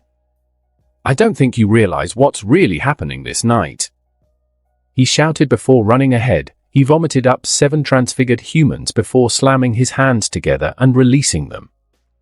The transfigured humans became a gigantic serpentine creature that rushed ahead under the will of its master. It crushed anything in its path in order to get to its target. This isn't a fight to determine what's right and wrong. When Itadori Yuji was met with the abomination, he chose to face it head-on by rushing at it and jumping on top of its back at the last possible second. Not caring as it crashed into the wall behind him, he simply jumped off of it and towards the special grade curse. This is a war to decide who lives and rules the world in 100 years from now. He and Mahito met face to face once again and started trading blows. Every few seconds the disaster curse would change and morph his body to ridiculous proportions in order to throw off his opponent, but each change was met with pure unbridled force. Mahito morphed his arm to be long and spiked before shooting it off the side in the middle of their exchange. It wrapped around a pole and came from behind to grapple Yuji. But the pink-haired sorcerer had already noticed his plan and knew exactly what to do and backed off slightly to draw Mahito, in which the curse accepted with a grin. "Don't you get it, Itadori Yuji? You are me. Just like I kill without thought, you save without thinking too." Yuji ignored him and waited for the last possible second as he wrapped his hands lightly with cloth before grabbing onto the limb with his left hand and swerving to the right as he screamed right back, "I don't care." This declaration and maneuver took the disaster curse off guard enough for him to wrap Mahito's own limb around him like a Christmas present before winding back his right fist and slamming it straight into his opponent's head. SSHIT-. Black flash. Crash. Mahito's skull was caved in from the crushing blow as black lightning sparked throughout the subway station. Blood spurted out of the curse's head like a geyser before he was sent flying through a wall, causing it to crumble behind him. "Just shut the hell up and fight. Your arch-nemesis villain dialogue is lame and overplayed as hell. They always pull this "we're not so different you and I" shit in every comic and manga. It's overused. Get some new material or shut the hell up." Yuji shouted at the crumbled wall with his fist clenched in frustration. The pink-haired man heard a loud clanging sound beside him and saw a pipe that just fell onto the ground. It looked as if it was calling to him. He picked up the pipe and swung it around for a moment before a grin overcame his face. "Yeah. This'll work. All the sword training Megumi and Moki tried to give me never stuck, but this I can work with," Yuji thought with a small chuckle as he charged it with cursed energy. Mahito emerged from the rubble a few moments later sluggishly. That attack had done significant damage to him. So much so that he knew he had to resort to something bigger than he could afford. "Damn it all. I don't have that many transfigured humans because of those stupid puppets rushing in and grabbing all the humans before I could. But I have no choice." Mahito gagged for a moment before proceeding to vomit out 4 transfigured humans of all shapes and sizes. "Jigo, hold him off. I need a breather." With that, the disaster curse slunk off and hid with worry evident in his voice to regenerate and look for an opening to attack. The transfigured humans stumbled over themselves as they sprinted over to Yuji like wild animals. The Grade 1 sorcerer grinned slightly at the oncoming horde and readied his pipe. "Come on then. This'll be just like when I played a Dying Light. Go for the head and then the knees," he shouted before swinging his pipe at the first oncoming curse, reducing its head to a splatter of blood with a single swing. The horde then came upon Itadori Yuji, who faced them with a childish grin. One by one each cursed being was shattered. "Batter up." With a single swing he had turned one of the transfigured humans into a wrecking ball that crashed into his fellows and dropped them to the ground. He followed up on this by jumping into the air and coming down with pipe in hand and reducing the group into a blood smear. This continued for the next minute as each sloppy move by the transfigured humans was met with a swift and painless death. Eventually he had brought the number down to only one of them left. Unfortunately for Itadori Yuji, he had left one of the curses still breathing as he was busy fending off another. This allowed the transfigured human to slice into his right thigh just as he was about to dodge. And although he killed it a moment later, this mess-up was the perfect opportunity for Mahito to make his entrance into the battle. Yuji heard a subtle creaking behind him and turned to face it, but it was too late as Mahito was already upon him with his sparking arm pulled back. All he could do was cross his arms together as an explosion of black spark sent him flying back, landing on his stomach. Black flash. I don't care if it's a cowardly move, I am a curse. Mahito screamed as he sprinted forwards to finish off his opponent as he was vulnerable on the ground. However, Itadori Yuji did not know what giving up was as he gritted his teeth through the pain and dug his hands into the ground, lifting up a chunk of concrete and throwing it at Mahito. The disaster curse easily grabbed it before laughing with mirth and amusement at what his opponent just did. Ha! Getting desperate are we dash. His mocking voice was cut off by a fist crashing straight through the chunk of concrete and landing straight into his face, which was crushed inwards from the sheer strength behind the punch. That alone would have done significant damage, but then came a double impact from Yuji's divergent fist, which threw his head backwards even further, causing it to almost turn 180 degrees. Not desperate if it works. Yuji shouted back, remembering how Megumi had outplayed Sukuna by using a fire extinguisher of all things. Itadori Yuji came running in without letting his opponent think or breathe, pulling his arm back while cupping it with the other as black sparks formed around it. However, even as he was about to land a black flash, all he could think of was the words of his comrades that came reverberating through his mind at the last possible second. Nobara is right. Jujutsu sorcerers don't decide what's right or wrong. Itadori Yuji threw a right hook. Black flash. Megumi was also right. Saving people is what I do best, what I was born to do. Itadori Yuji threw a left hook. Black flash. I am not a jujutsu sorcerer. The hero threw an uppercut. Black flash. Black sparks overtook everything in sight as Mahito's body was crushed inwards twice before being sent up into the ceiling with an explosion of lightning. The pink-haired man heaved in and out from that rush, noting that he felt somewhat off after all those black flashes, but decided to worry about it later and jump into the ceiling to follow his opponent. When he reached up to where Mahito landed, he looked around to find himself back in the middle of the battleground where Megumi and Sukuna fought. A broken and scarred wasteland that will take decades to recover from. He then turned to face Mahito, who dragged himself up to his feet for one final burst for their battle. The curse held himself for a moment as he grunted in pain before exploding outwards into a mass of ulcering flesh, which then shrank into a sleeker humanoid form. Instant spirit body of distorted killing. Why not wish me a happy birthday, Itadori Yuji? Mahito mocked with mirth and rage, although that mocking hid under it a sense of terror as he knew that he had not nearly recovered from those black flashes and would be done in with one more black flash at most. You're just being a Frieza knockoff. Yuji mocked right back, proving himself utterly unfazed by Mahito's mind games and that he also knew that the curse was on borrowed time. Mahito growled at his failing schemes before rushing in with abandon as he simply didn't have any other choice since he was robbed of any transfigured humans. Yet, Itadori Yuji stood unmoved by his opponent's charge. That odd feeling he sensed following the 4 consecutive black flashes had returned with a vengeance, that sense turned into a lulling hum that drew his body forwards. He raised his right hand lazily at Mahito and pointed at him with 2 fingers before chanting a word that felt oddly at home on his tongue. Dismantle. Mahito instantly crossed his arms over his body. A second later an invisible slash dug into his hardened skin and left a deep mark. That's Sukuna's cursed technique. He screamed, watching as Yuji shot forwards towards him, leaving behind a scattering of rubble in his wake. What terrified him the most was the change in his opponent's eyes, as even they had changed to that of the titular man.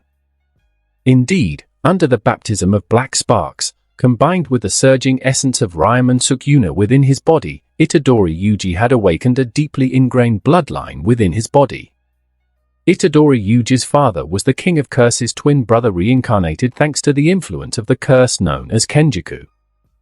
For even the light of hope shines black, Itadori Yuji has awakened. The vessel of the strongest now has access to the king's cursed technique shrine. Yuji immediately put his new ability to use as he crashed his fist onto the ground beneath Mahito and chanted. Cleave. Spiderweb slashes ran along the ground, robbing the disaster curse of solid ground. Mahito tried to counterattack by swinging at his opponent with his bladed arm, but a loud sound had cut through the whole atmosphere at the last possible second. Clap! Mahito and Yuji swapped places in less than an instant, leaving Mahito on the ground while the vessel of the strongest pulled back his arm, which was covered with black sparks. I said I'd come as soon as I was done. Now finish it, my bruiser. Black flash. Itadori Yuji's fist dug into Mahito's face, its force crushing his armored face into the ground with an explosion of black lightning. Then came cleaves that ran down from the curse's face to the rest of its body, which shattered and cracked under the overwhelming power of the invisible slashes. All was silent for a moment as the pink-haired man stood up to his full height, staring down at the disaster curse, which moaned in pain. Mahito still had strength in him, it seemed. He weakly and pathetically started to drag himself away from Yuji Itadori as tears started running down his broken face. Yuji simply looked on as Mahito cried and moaned with fear and terror as he dragged himself away desperately from an apex predator. And while the vessel of the strongest felt no joy in watching Mahito humiliate himself, he could not deny a sense of satisfaction at finally being able to put it out of its misery. Your curse ends here, Mahito, the hero declared as he brought his hand up faced against each other in a familiar yet at the same time not position. Fuga. Azure blue flames formed between his hands. They instinctively formed into a pillar. Itadori Yuji crushed the flames into the palms of his hands before gripping them with his right arm and pulling it backwards, forming an arrow of azure flames. He then only whispered but one word under his breath before unleashing the flames. Goodbye. An inferno of azure flames fired up into the night sky. Mahito pathetically screamed in pain as his body and soul were both burned into ashes. The special grey disaster curse Mahito is dead.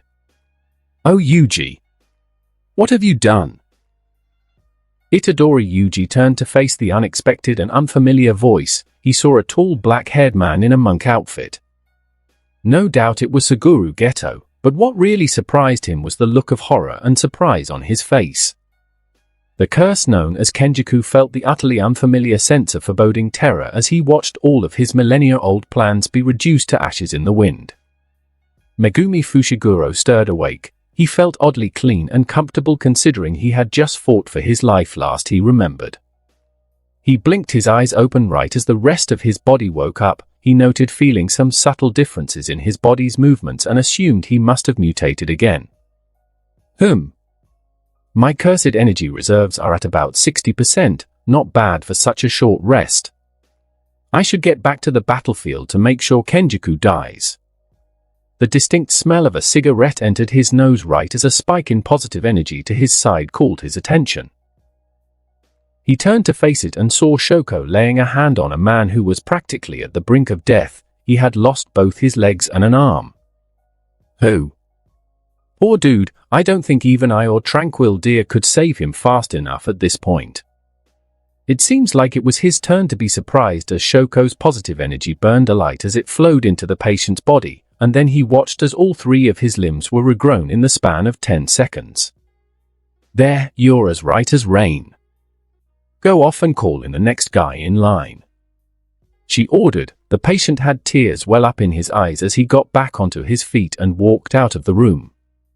Well, I'd say welcome to the Limb Healing Club, but honestly you might be better than me already. Megumi chuckled as he dragged himself upright while still on the bed. He heard the brown-haired woman chuckle back before turning to face him, a smile already plastered on her face. She walked towards him and sat on a white chair before him and crossed her legs before she spoke. She wore a loose, long-sleeved blouse, tucked into high-waisted black pants. It was then that Megumi noticed that she lacked her usual eye bags. We really got to stop meeting like this, why, no? Why can't we just grab dinner every few days if you want to see me? You don't have to keep getting injured for it. I'll hold you to that. But seriously, what's with the overpowered reverse cursed technique? You go on a training arc without telling me. He joked, although he was being somewhat serious in his first question. To that, Shoko simply smirked as she took a breath in from her cigarette before letting go a huff of smoke. She grabbed the cigarette with 2 fingers and pulled to the side before she spoke again. You showed me what was possible, so I decided to take your example. I used a binding vow to trade away all other aspects of Jujutsu to boost my RCT to the highest level it could go. I even healed a guy's entire bottom half back an hour back, although that took more effort than I'd have liked. Megumi's eyes widened at that revelation. If there was any truth to that statement, then she would be absolutely unbelievably useful in case Sukuna ever got out of control again. She could even heal Satoru back from being cut in half if it ever comes to that. You never fail to amaze me, Shoko. As for you, I healed all the damage you left after your fight with Sukuna and took the liberty to give you new pants since your old ones were practically scrap. You're all good to go. You can head back out when you're ready. Shoko explained as she took another huff of her cigarette, shifting her hair to be behind her ear with the same hand a moment later. Got it. Megumi responded, shifting the cover off of him to get up. He looked to the side and saw his reflection in a mirror. His muscles were tight-knitted together and looked more defined than usual, but that wasn't what took him off guard. Where the hell are all my scars? He shouted with indignation as his entire body, which was formerly covered in scars from countless hard-fought battles, was now completely and utterly pristine, not a single imperfection in sight. Oh. That. My guess is that when you were in the middle of Sukuna's malevolent shrine, your body was quite literally ground down to mulch and remade so many times that eventually it was entirely and systematically rebuilt to this unscarred form. Shoko shrugged as she explained to the best of her abilities. This has to be the worst thing Sukuna has ever done to anyone. I'll kill him. Megumi declared with rage and a tear in his eye, causing a sweat to drop down Shoko's face. Didn't he almost kill you and steal your body? Didn't he kill like thousands of people? She thought incredulously as a sweat dropped down her face before changing the subject. Well, in any case, just thought I should tell you, but you also probably got your Great Serpent and Piercing Ox permutations. Your bone density is much greater than last I checked, and your fangs can now inject paralytic venom if the change in them is any indication. Same thing that reset your body probably forced it to evolve further. The Great Serpent mutation grants heat vision and venom-injecting fangs, and also vastly boosts dexterity and agility, while the Piercing Ox mutation simply vastly raises bone density and enhances the effects of the full incarnation. The only permutation that remains is that of the Divine General Mahoraga. Megumi Fushiguro simply grinned devilishly in delight at her news. A moment later the door flew open and from it entered Rin Otomo, who held a black article of clothing in her hands. Young master, I apologize for intruding, but I have some clothing for you since your hari and uniform were destroyed. Rin said as she walked over to the black-haired man and handed him the clothing. No problem, Rin. Thank you anyways. He thanked as he grabbed and unfurled it and found it to be a large black cloak which fit over his body comfortably. Apologies, I was unable to find anything else under such short notice. Please forgive me. She bowed in reverence, but Megumi only chuckled and patted her on the back. Again, not a problem. You stay here and help Shoko with her patients. I need to head back out there, he ordered before walking to Shoko and leaning down to give her a hug. Thanks for the heals, Shoko. I'll be right back with the head of that ghetto body snatcher, Megumi promised before walking to the door of her office. You better, and be sure to not get injured again. I don't feel like having to heal you all over again, she called out as he reached the door, causing him to turn his head to her slightly with a smirk before he spoke. Don't worry, I'll be back soon. I'm the strongest after all. It was a declaration, one of absolute confidence in his strength. With that, he left the room with Shoko staring at where he was for a few seconds with mouth agape as she processed his declaration. The brown-haired woman giggled a few moments later. She slapped the desk beside her in her joyful revelry. Aha! For some reason those words feel way more reassuring when coming from his tongue than Satoru's. Megumi walked out of the medical clinic, finding himself to be in a large camp. It was the headquarters of the entire Shibuya operation, headed by Mechamaru and built with the support of his people. Immediately as he exited, he was approached by Kokichi Muta with his actual body. The scarred man then began his report on the situation.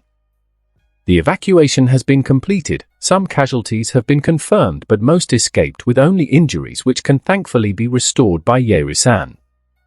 He explained, looking at a small device in his hands which held all the details. The only thing remaining is for us to finally kill Suguru Geto, which I found out his name was Kenjaku by the way, and the white-haired curse user with him. Mechamaru concluded before looking upwards. He found Megumi to only be half listening into him. Megumi was currently looking away at something with surprise. He followed his line of sight and found what the Lord of Shadows was looking at before chuckling slightly. It was a huge group of people crowded around a sizable TV, which alone wasn't all that out of the ordinary, but it was what the TV was playing that took him off guard. Kokichi, is that a recording of my fight with Sukuna? Megumi asked, although he knew full well that the answer was clear. The TV was currently playing his final rush against Sukuna with him using the King of Curses as his own battering ram, although it seems that it couldn't capture his voice. The footage was somewhat blurry thanks to the incredible speeds they were moving at, but it was clear that it was him in the video. So that's how Shoko knew I was in Malevolent Shrine for a while. He thought as a sweat drop fell down his face. Right, that. You know how I record every fight I can for research? Well, I did the same for your fight with Sukuna, and when I saw how low the morale was at the camp, I decided that it would do the people wonders if they knew they had someone as strong as you on their side. Mechamaru confessed with a small smirk. Is that so? Megumi muttered under his breath as he watched multiple buildings crumble in their battle before he threw Sukuna nearly a mile. It was then that some people looked at him and recognized him from the video. They all pointed at him and whispered to each other. That's him, isn't it? Yeah, that's totally the guy from the video. Idiot. He's a special grade sorcerer. How did you not know him? Also a lot of work for him. How do YA not know who your boss is? The hell is a sorcerer, my guy? Aren't they like superheroes from a manga or something? I mean, kinda? It's a weird profession. All I know is that that dude could bust my head open like a watermelon. Is it weird to say that he looked hot while being cut? I mean, he looks hot as he is now. Come on, girl, look at those muscles. I know, right? You think he's taken? Look at him and you tell me. Megumi's eye twitched as his enhanced hearing allowed him to hear every whisper and mutter they spoke. It seems like even non-sorcerers now knew he existed. He was unsure of how to feel about this, but he had an oddly warm feeling settle in his chest. Well, in any case, have you prepared what we planned on? He asked with a low tone. Affirmative. Mechamaru confirmed as he raised a hand and snapped his fingers. A second later, almost 100 cages were brought into a large clearing within the camp by countless Mechamaru puppets. And within each cage were captured curses and transfigured humans with their grades ranging from grade 4 to grade 1. The total number of captured cursed entities totaled to nearly 500. The sheer amount of cursed energy concentrated there caused shivers to run down the spines of all present, sorcerer or not. Their fear only served to feed the curses, which grew more animalistic at the added power. Yet after seeing the enormous concentration of curses and transfigured humans, all Megumi could do was grin with avarice before activating his funeral tiger incarnation. His normally crimson iris is a blinding azure blue, although the golden rings within them remained. Execute Order 66. Affirmative. A second later, all the heads of the trapped entities, curse and transfigured human alike all exploded into a bloody mist. The audience flinched back with horror at the sudden turn of events, but then they watched as Megumi raised his hands towards the direction of the fallen curses. A second later, orbs of azure flames arose from the corpses of the fallen, and most surprisingly, they were visible to all around, even non-sorcerers. What is that? I don't know, dude. Why are YA asking me? You said he was your boss. That doesn't mean I know what the hell this shit is. I'm just a dude. Megumi pulled his arms towards himself. The countless orbs of flaming cursed energy flew towards him. They all coalesced ahead of him into one small orb of deep blue cursed energy.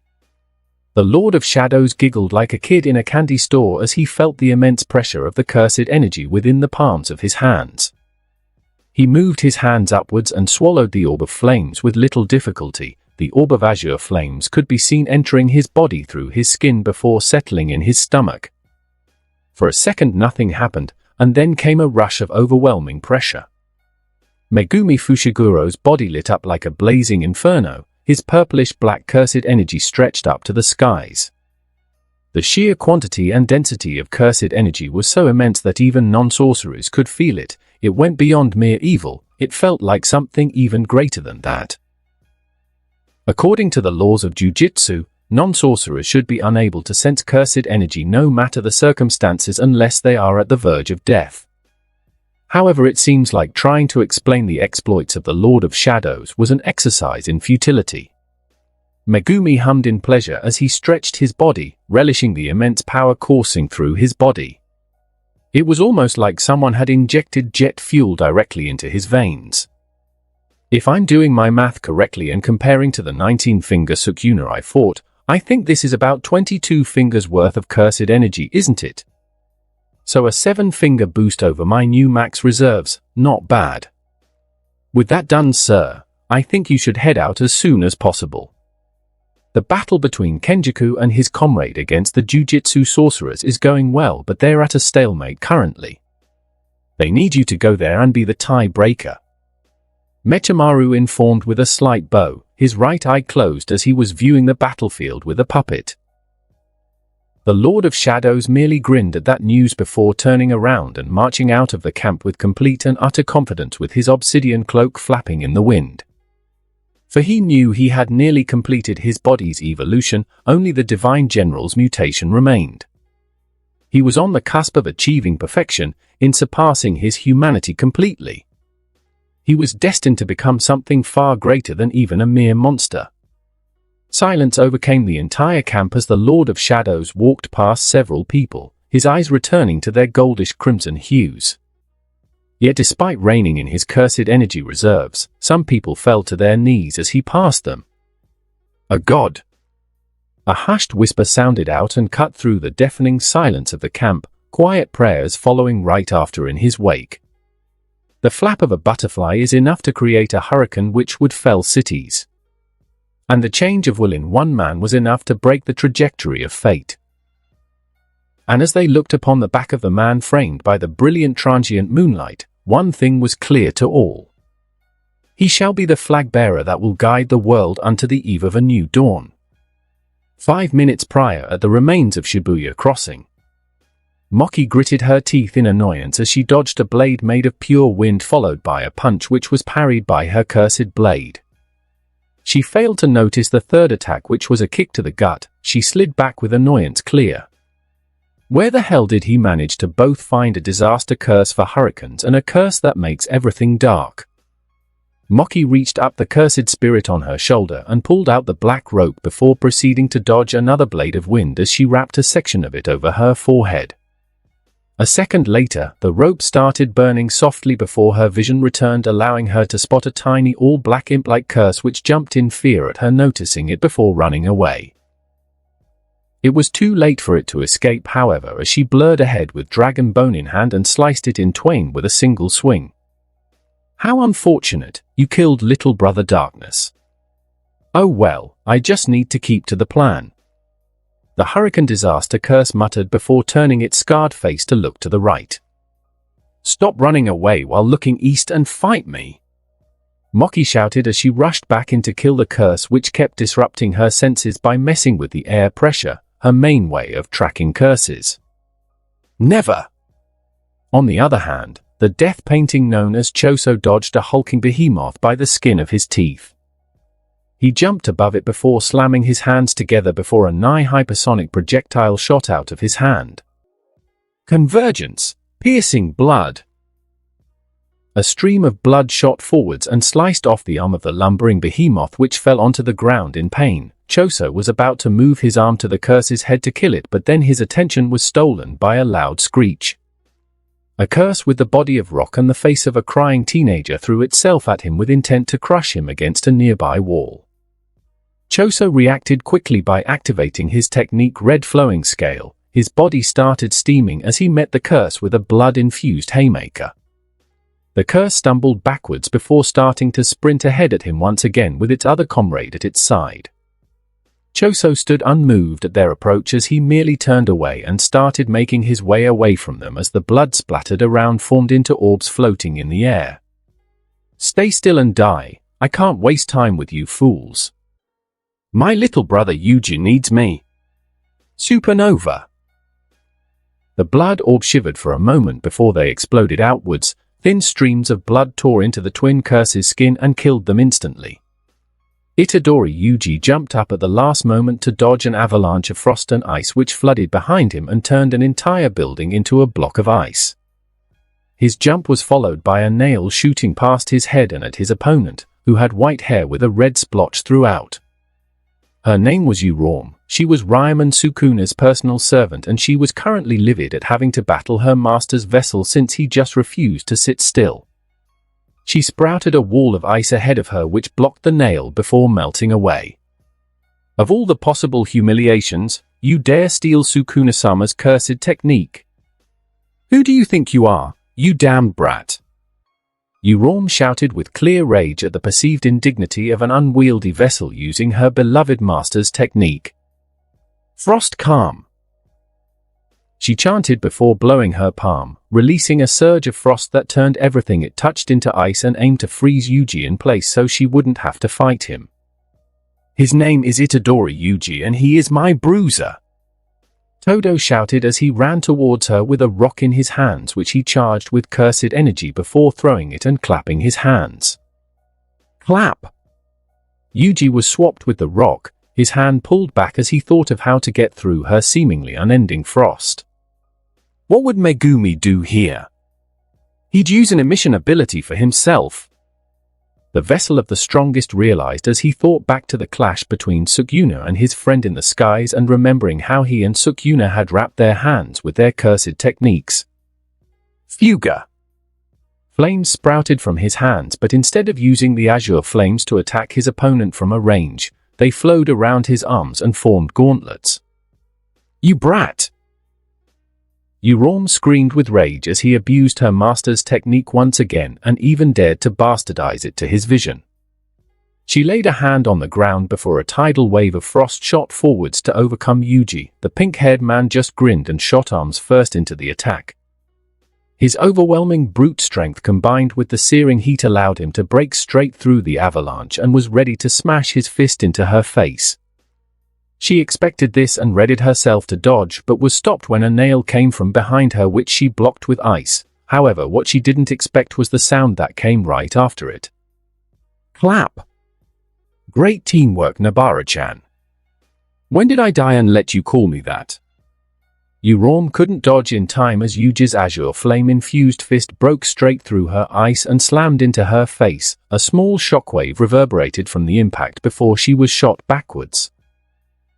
She stopped herself a few moments later and got back up to her feet. Her face was burned and marred from the punch, but it began healing over as quickly as it was damaged since she possessed the reverse cursed technique. I am going to end you brats.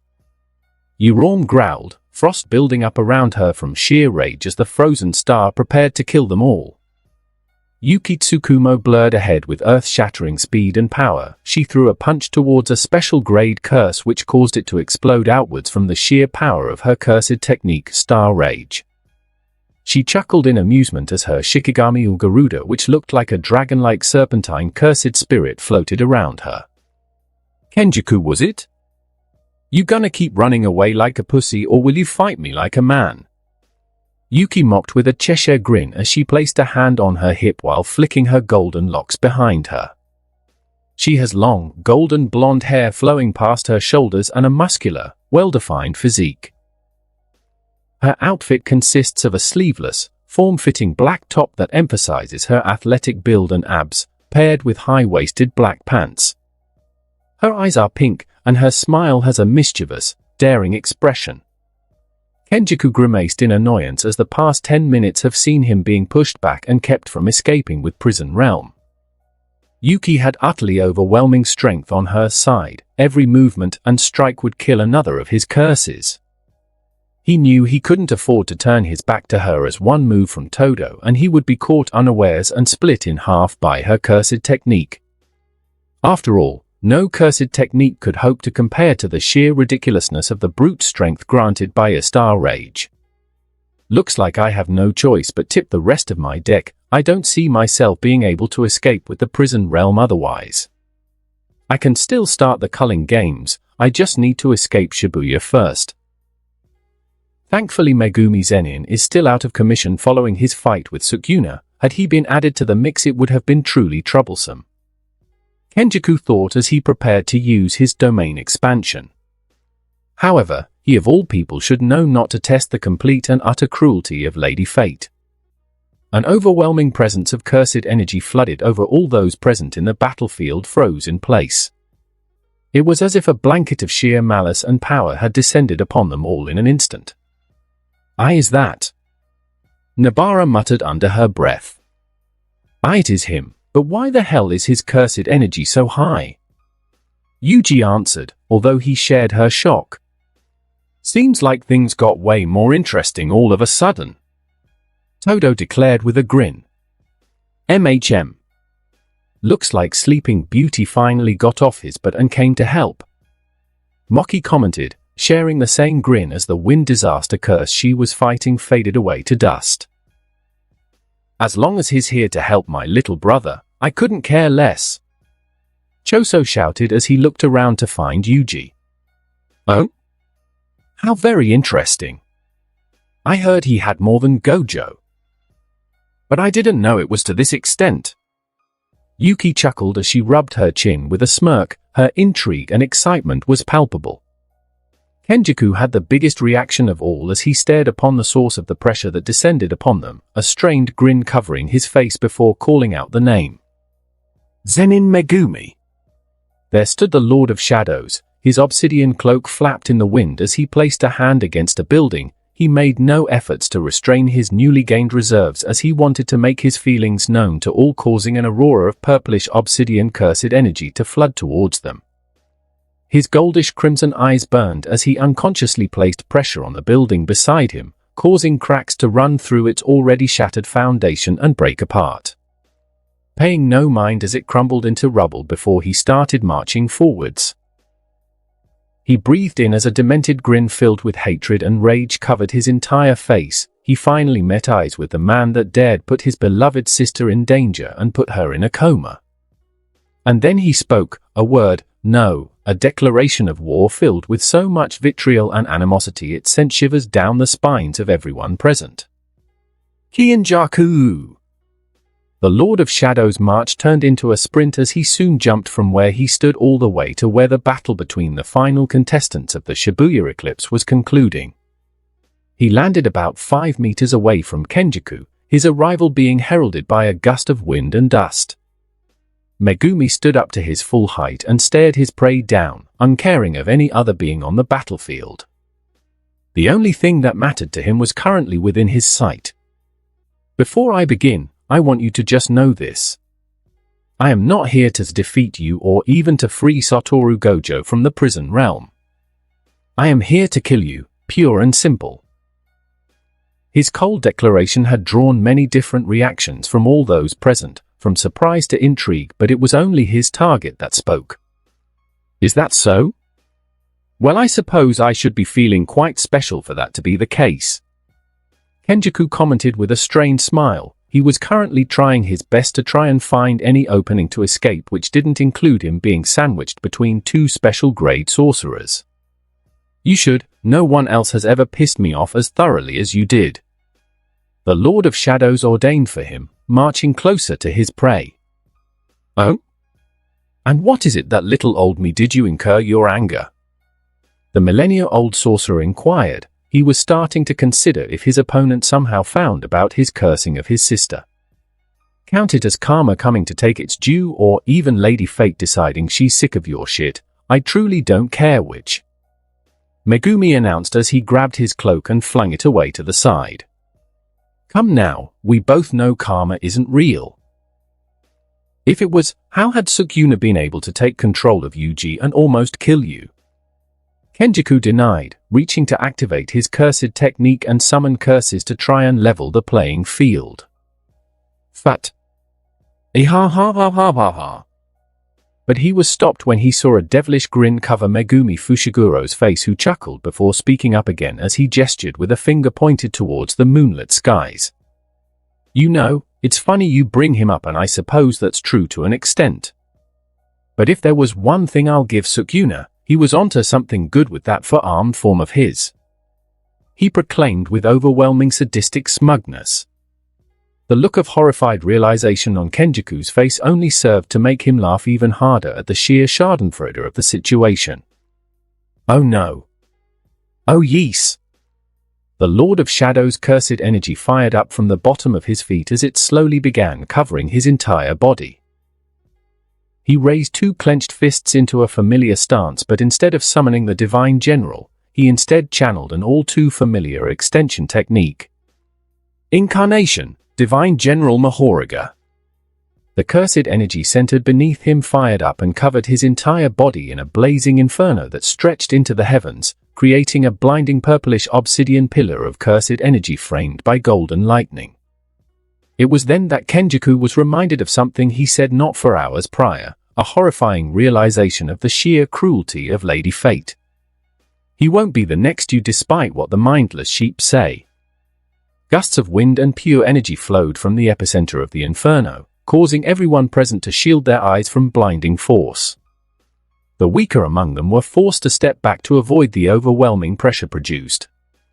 Do you feel that? Nabara shouted incredulously. I can taste that. Yuji confirmed as he grabbed onto her to help her stay in place. What the hell is that smell? Moki questioned at the top of her lungs. It was the first time she had ever sensed something like this. A few moments later, the gusts of wind and energy calmed down enough for them to all be able to look upon the fading pillar of cursed energy. Their emotions, on the other hand, had not calmed down in the slightest as they took in the sight of the grandest incarnation of the Lord of Shadows. The millennia-old curse user had the biggest reaction, as when the curse known as Kenjaku laid his eyes upon the silhouette of the man behind the aurora of cursed energy, his stolen body shook in horror. Never in his millennia of life had he been so terrified to find himself to be correct. Megumi Fushiguro would not be the next Satoru Gojo, indeed. The aurora of cursed energy had faded away to reveal Megumi Fushiguro's new form, 7 feet tall with rippling tight woven muscles as if from a Greek god statue. And most eye-catching of all was his now four-armed form, 2 of which held his domain expansion's hand signs with a large mouth stationed at his abdomen. He also had the Divine General's blade of extermination wrapped along his top left arm and his glorious 8-handled Dharma wheel floating gracefully atop his head. There could only be one way to describe his new form: utter perfection. He had not stopped at merely copying the King of Curse's true form. He had taken a step beyond that by manipulating the form of his incarnation heavily from its base form and perfected it. 2 hearts, 4 lungs. 2 mouths, 4 arms. His enhanced biology was capable of repeating chants endlessly at will with absolutely zero strain upon his body. And even while forming his domain expansion's hand sign, 2 hands are free to do as he pleases, to wield any cursed tool and battle his unfortunate enemies. As there is no greater advantage as a sorcerer than to have twice the number of arms and mouths. And of course, along with that, he completely retains the Divine General's blade of extermination, his immense regenerative abilities and his capability to adapt. For as long as the Lord of Shadows channels this incarnation, he himself can adapt to any and all phenomena. The Lord of Shadows stretched his new body for a moment as he relished the feeling of his ultra-enhanced form. He walked 2 steps ahead and commanded with a deep-aged tone. "Yuki, would you kindly do me a favor and stay out of this fight? The rat is mine." Silence ruled over the entire battlefield as the only thing that could be heard was the dysregulated dual heartbeat of Megumi Fushiguro. Then a few moments later the subtle sounds of movement were made and picked up by the keenest ears. Yuki Tsukumo inched her eyes down and stared in shock at her own legs. Her own body had moved without her permission. Wait. When did I take a step back? Yuki thought with a slight sense of horror, although some heat started centering at her face. When was the last time I felt real danger? She bit her lip as the same unfamiliar heat spread throughout her body. Despite the threat to her life, she felt excited. The Lord of Shadows' abyss opened up slightly, allowing a large obsidian naginata to emerge blade first from it. He grabbed the blade from right beneath the blade and inspected its regal markings. He seemed almost uninterested in the happenings of the area around him. And yet, despite that obvious disinterest, none dared move from their spots. At least for most present, but curiously enough, the first to speak up was Reborn. Not only did you dare stand in his way, you copied his true form. "Who the hell do you think you are?" The frozen star shouted in outrage. It stood as a testament to her ironclad will that she was able to speak in such a way despite being outclassed in every conceivable way. This was something that Megumi Fushiguro was all too happy to ensure she understood to the fullest extent possible. A devilish grin covered both his mouths. A moment later he looked to disappear from the views of everyone present within the battlefield, leaving behind only disturbed dust and a crater on the ground in his wake. "Where the hell did he?" Nobara muttered as a second later a crushing presence formed to her side, causing her eyes to widen in horror. Reborn was barely able to breathe before a large hand wrapped around her face and picked her up from the ground, a second hand reaching forwards and wrapping around her neck. The frozen star grunted with rage as she grabbed the offending hand with both of her and activated her cursed technique to its maximum. Frost rushed down both of his limbs, which came from the same side of his body, covering them with ice. "Heh. That's almost cute," Megumi commented as both of his right arms tensed slightly. A moment later all of the ice was shattered as her neck was crushed even harder. "But unfortunately for you, I have already adapted to extreme temperatures." "Or well, he has, but same difference," he informed before bringing her down towards the ground and crushing her into it. Reborn coughed up blood, staining his arms with their crimson hues. "Now please sit down and wait like a good little girl. The big boys need to talk," he simply ordered with a smile before bringing her upwards and casually flicking her away. She was sent flying out of the battle and into some broken rubble where she laid unmoving. The frozen star, Reborn, was completely and utterly crushed. "We were fighting her for the past half an hour and he just did that in 3 seconds. Man, life just isn't fair," Yuji commented with a deadpan expression. "Look, brother. He's got a tummy mouth," Todo pointed out cheerfully, causing his best friend to notice it too. "We are not calling it that," Nobara shouted in indignance at the ridiculous name. But before any of them could continue to chat, a malevolent soul made his presence known to all. "Are you having fun with that plagiarized form?" Sukuna asked as he created a mouth on Yuji's face. Although his words were accusatory, his tone didn't carry that same vibe. "Oh, come on now. You never put any copyright on it, and besides, I promised to use it to kill you later on," Megumi responded jokingly with a knowing smirk. All he got in response was an excited grin followed by 4 words before he was slapped away. "I'm counting on it." Well, with that done with, the Lord of Shadows muttered under his breath, turning to face where Kenjaku was to find him in a face-off with Yuki in front of him and Choso standing behind him. "Time to get back to the main course, shall we?" He disappeared in a blur once again, leaving behind a gust of wind which dropped Nobara on her ass. Megumi reappeared over Kenjaku, two right arms already pulled back and ready to smash into him. The curse user grimaced as he summoned a curse by his side and prepared to block it as well. Two fists crashed into Kenjaku's side, who struggled against their sheer force for a moment before being pushed multiple meters away. The curse he used to protect himself was reduced to a splatter of blood on impact, but he seemed relatively uninjured. "Thank you, you two, for keeping him from running. But I'll be dealing with him from now on," Megumi stated, starting to walk towards Kenjaku with Koge at the ready to run him through. "Buckle up, chuckle bastard, you're about to be taken for a ride. So shall we start by picking apart that filthy stolen body of yours?" Kenjaku grimaced as he flicked the arm he used to block the attack before he summoned a humanoid special grade curse by his side. It had question marks covering its entire body with a face that seemed to shift after every second. "I'd much prefer it if you didn't," he commented as a moment later, space around him blurred before he split into 8 different copies of himself, each surrounding Megumi with the same special grade curse by his side. "Your compliance isn't a factor," the Lord of Shadows replied as he shot forwards at the first clone, swinging ahead with his blade of extermination.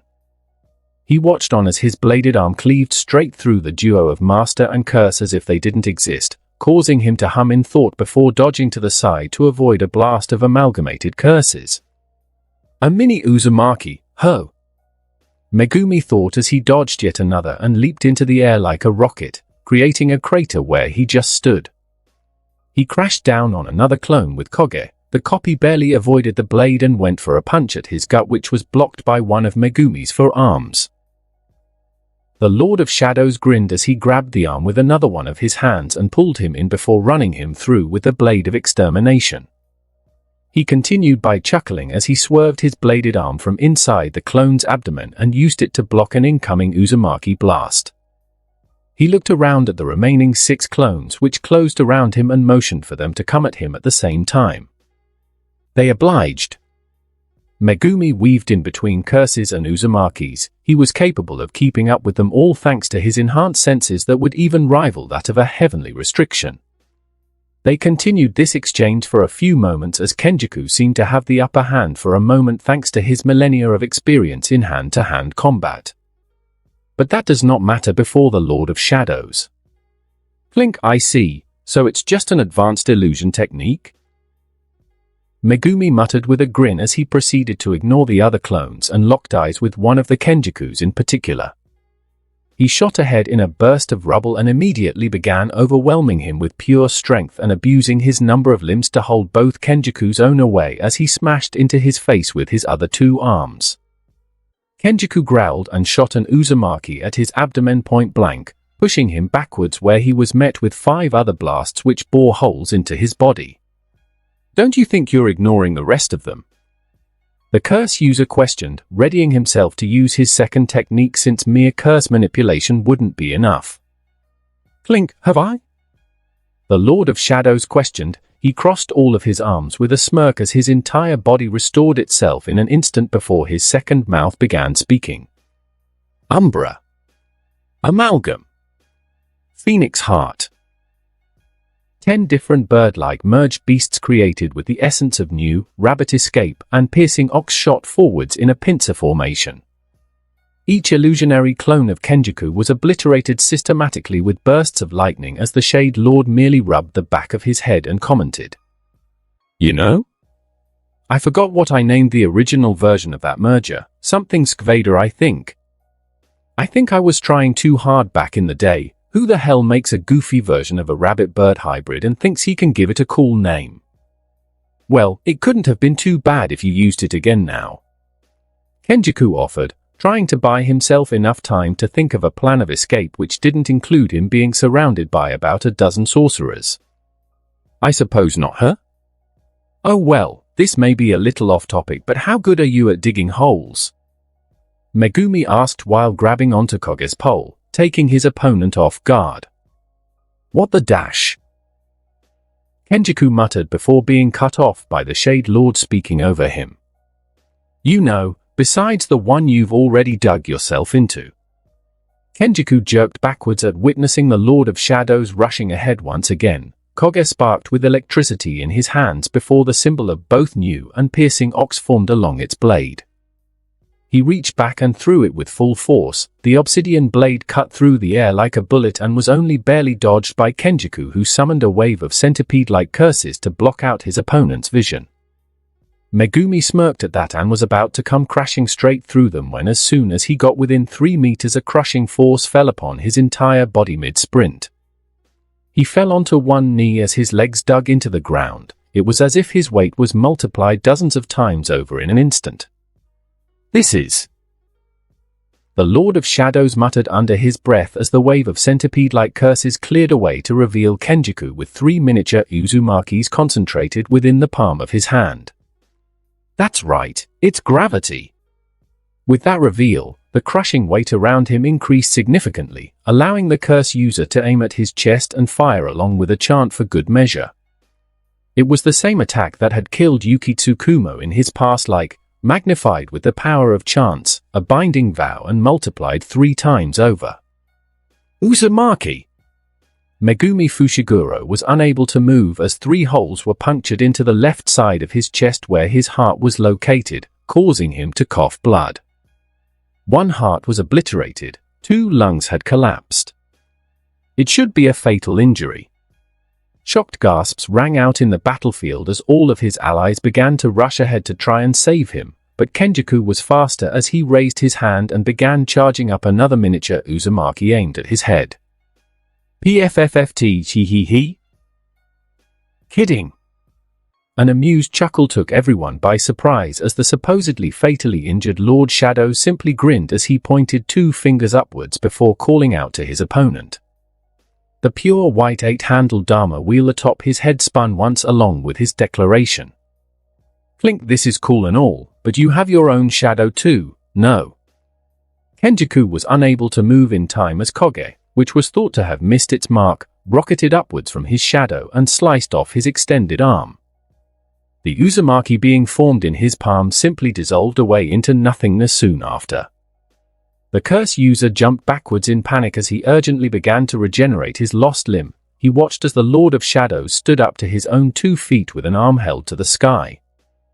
Shadow tendrils shot out of his palm and latched onto Koge's pole handle before being brought to him.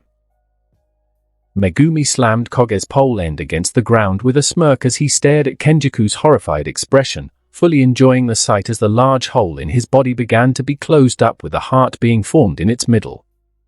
An ultimately futile effort, because unlike the rest of you, I have 2 hearts, not 1. His second heart was fully created as a moment later it began fiercely beating blood once again. It was covered by flesh and bone right afterwards as the Lord of Shadows was fully restored. His second mouth spoke a moment later. But if it's any consolation? That hurt like hell. Kenjiku found himself without any other options, a fact which his opponent knew all too well. A second later, they both formed their domain hand signs before beginning to chant. Domain expansion, womb profusion. Domain expansion, Chimera Shadow Garden. A colossal tree-like spinal column formed behind Megumi Fushiguro as a sea of shadows burst forwards to cover the ground around him, reaching even to where the others stood. While behind Kenjiku sprouted a totemesque tower of grotesque, cursed spirit-like faces that are all merged together. What the hell?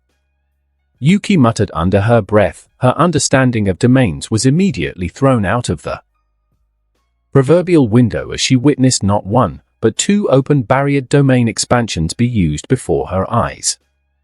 This was an impossible feat, one that no sorcerer in history had been able to achieve short of some legends about the King of Curses. So to see 2 users of this once impossible feat of Jujutsu nearly boggled her mind. Okay, now I'm seriously lost. Since when can Megumi do that? Nabara questioned as she pointed towards the insane construction of Megumi's domain. I remember him doing that in his fight against Sukuna, and Sukuna got really excited about it for some reason. Yuji answered to the best of his abilities. Of course he did. Megumi grinned as he reached to activate his Shorit effect, with his opponent releasing the same thing was possible as well and activating his own. And it was then that something odd happened between the two sorcerers. Instead of either domain's Shorit activating, the very air around them seemed to quiver and then it cracked. You must understand that Shorit effects are like commands placed upon the fabric of reality, and when contrasting orders are placed on the same place, they cancel each other out as it then starts a tug of war between the two titanic wheels competing for supremacy. And therein lies the problem. The fabric of reality is not meant to be messed with. Crack. Shatter.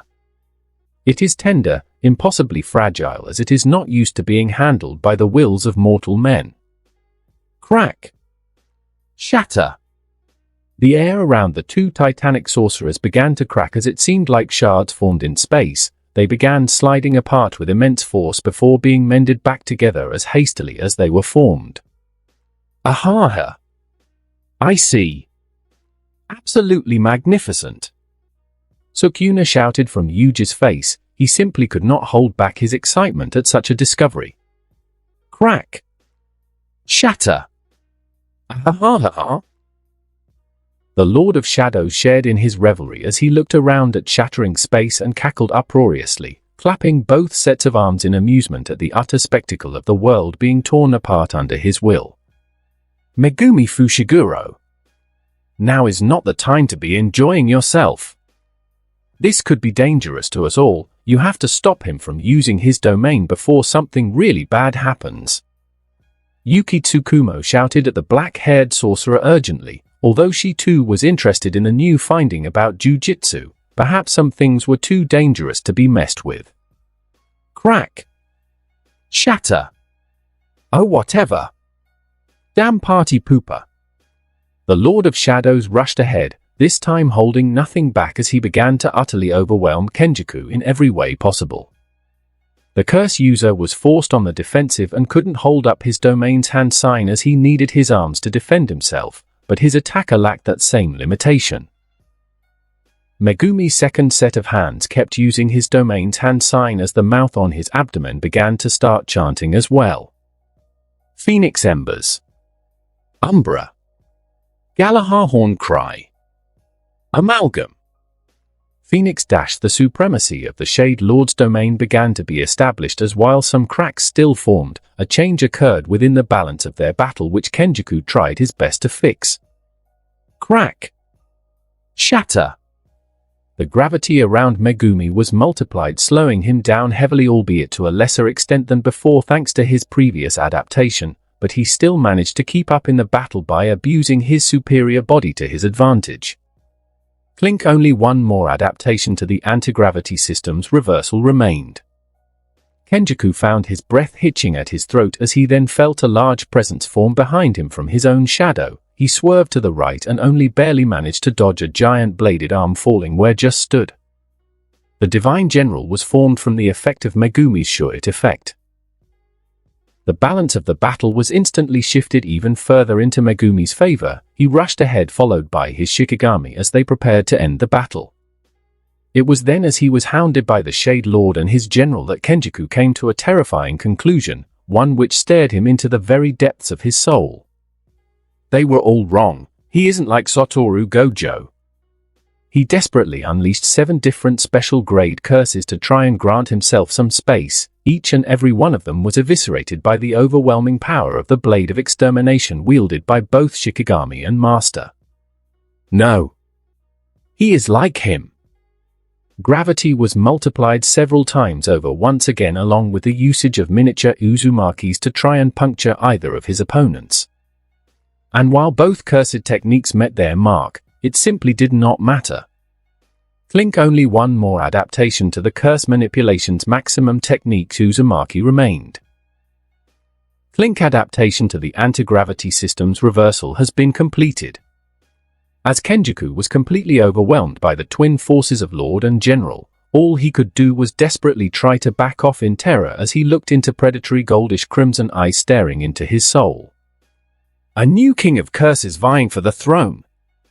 Mahoraga rushed in straight through the ultra-magnified gravity, uncaring of multiple holes being run through his body. He grappled Kenjaku and held him still as the Lord of Shadows jumped through the air with a devilish grin to get to his prey.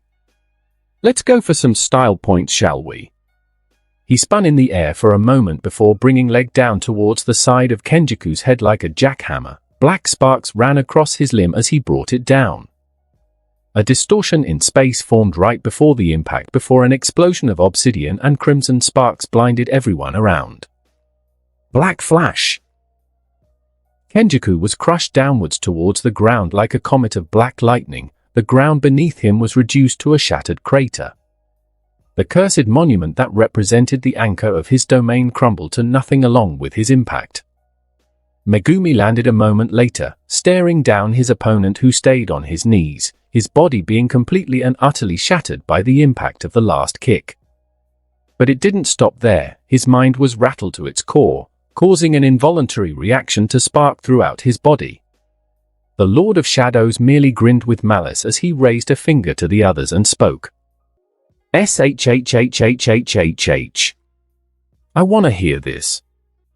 Kenjaku's body disobeyed him as he retched and gagged. He desperately tried to hold his mouth closed with both his hands, but it was for naught as a moment later a huruk. Splosh, the millennia-old curse user, laboredly heaved in breath after he vomited. A couple fourth-grade curses writhed on the ground after being released. They scurried away to escape the predator staring them down, who simply chuckled with a satisfied sigh.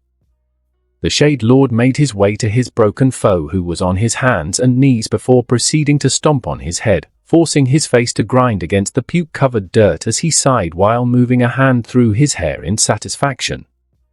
"Ah. Music to my ears.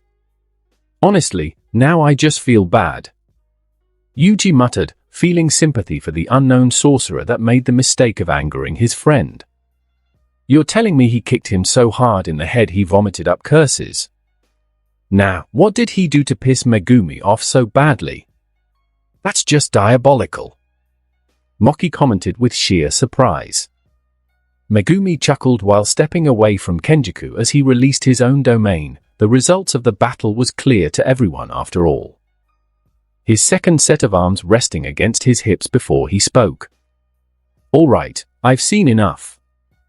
I'm satisfied. You can die now."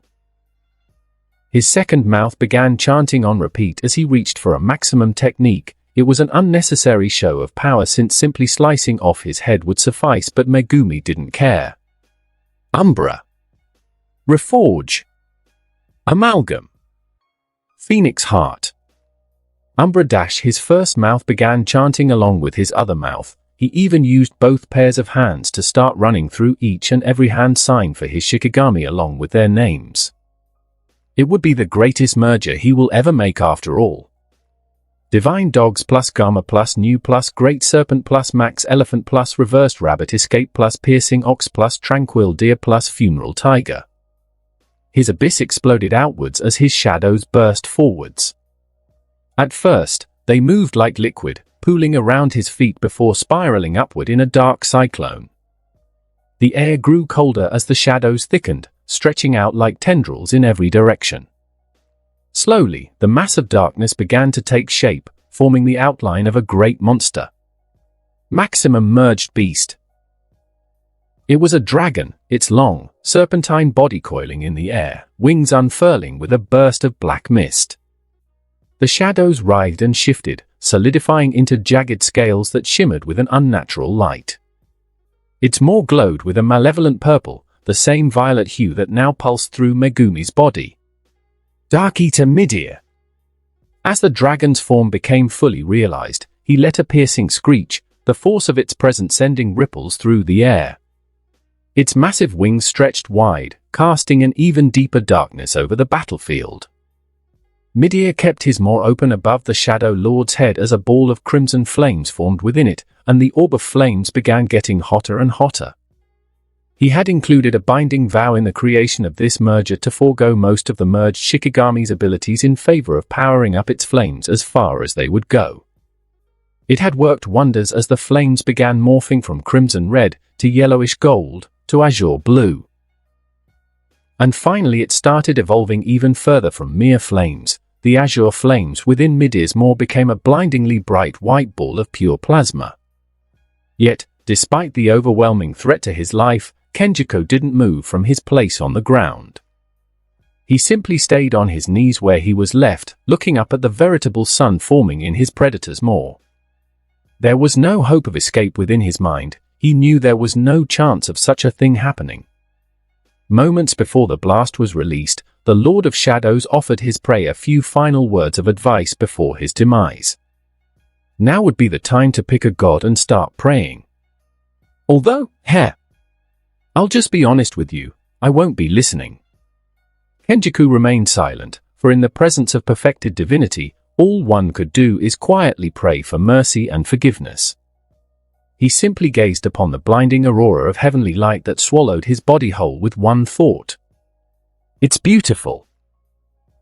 The alluring figure of a black-haired woman could be seen wearing black kimono covered with intricate patterns and leaking blood at the seams. She stood in the middle of an endless field of white flowers which dripped the same crimson liquid. The only thing that ever mattered to me was finding out the answers behind the true end goal of humanity. After finding myself and a dear friend of mine to be immortal, I suppose I developed somewhat of an obsession with the truth.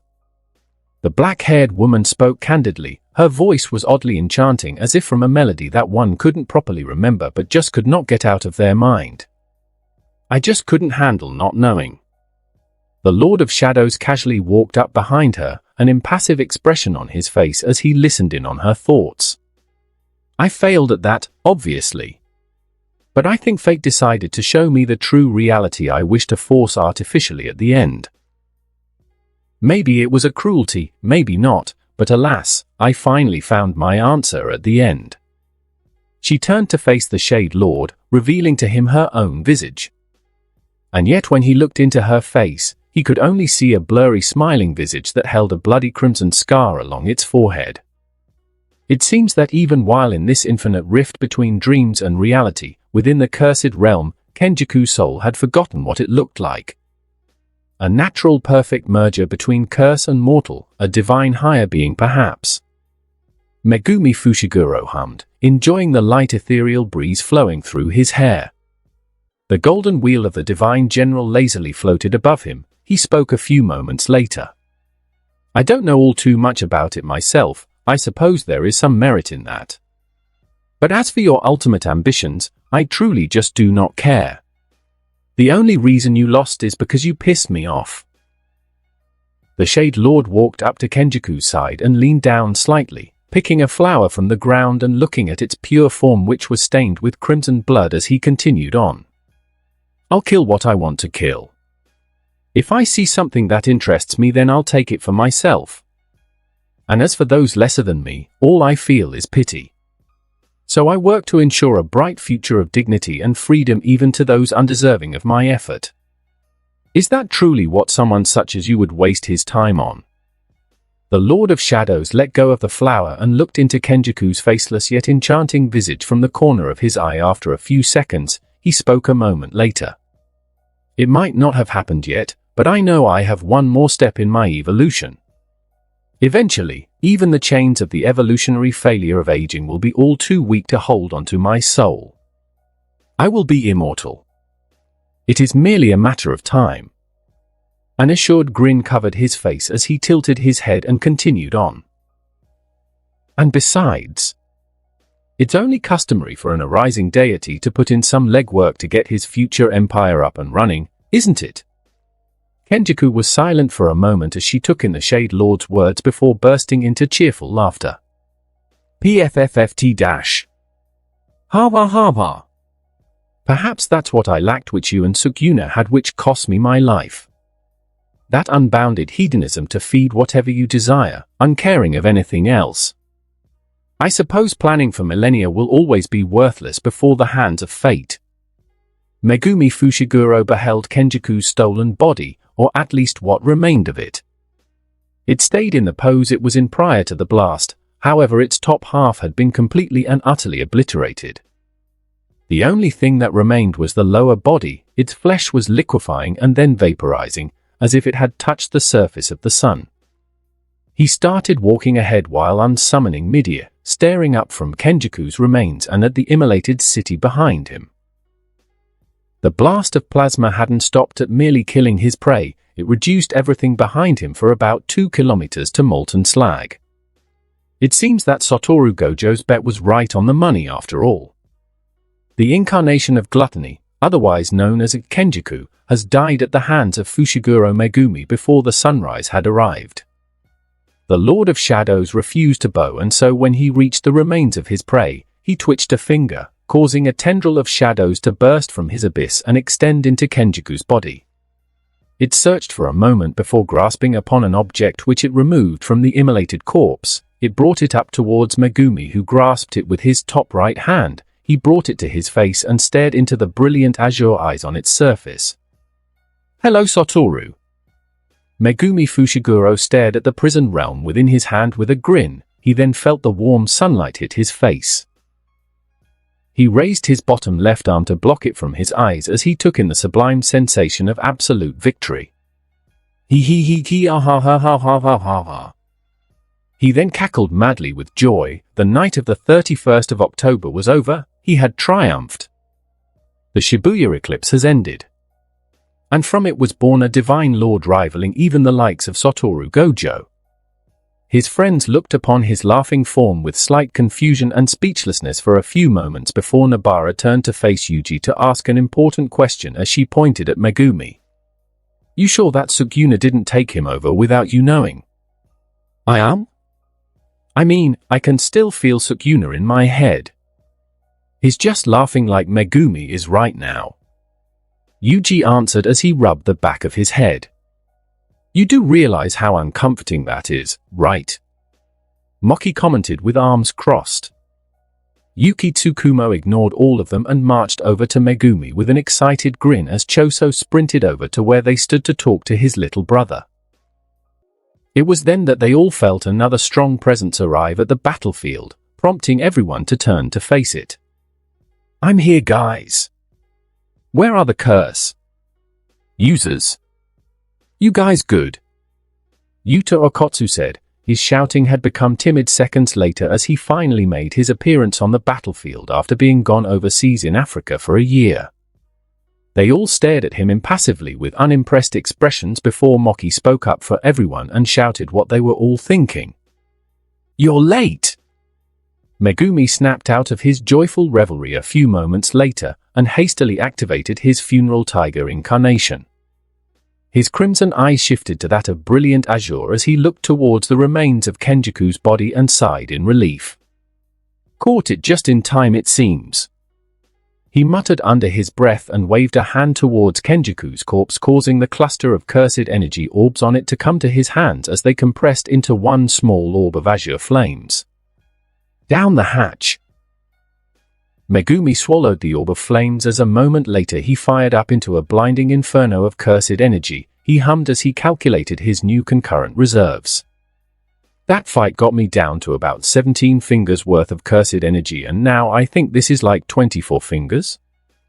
Not bad, good to have a safety net for whenever it's needed. I'll keep this incarnation on for as long as I can to try and force the final permutation." The Shade Lord stretched his body to try and get used to his new four-armed form, since despite using it to handily slaughter Kenjaku, truthfully he hadn't mastered it to the level he desired. Although he had decided to shrink it into a more manageable 6 feet 6 inches tall for now. This was why he chose to not use it in his fight against Sukuna despite being able to. A simple mistake would have cost him and thousands of others their lives after all. "Oh? What's this?" he thought as he felt an odd burning sensation on his shoulders. Looking down, he saw the forms of both his divine dogs burning permanently into his skin, causing him to blank in unamusement. "The Sukuna clone allegations are gonna be inescapable, I swear," Megumi whispered under his breath as he looked at them. One was pure black and the other pure white. It seems that NYX and Blizzard will forever be emblazoned upon his soon-to-be immortal flesh. "Nice fight, oh boy." A grin covered Megumi's face as he turned his head to face the source of the shout. He met eyes with a similarly grinning Yuki Tsukumo. "That was quite the battle, Megumi." The blonde-haired woman called out as she walked up to him with her Shikigami Garuda floating above her, and when she reached within 4 feet of him, she stopped and placed a hand on her hip.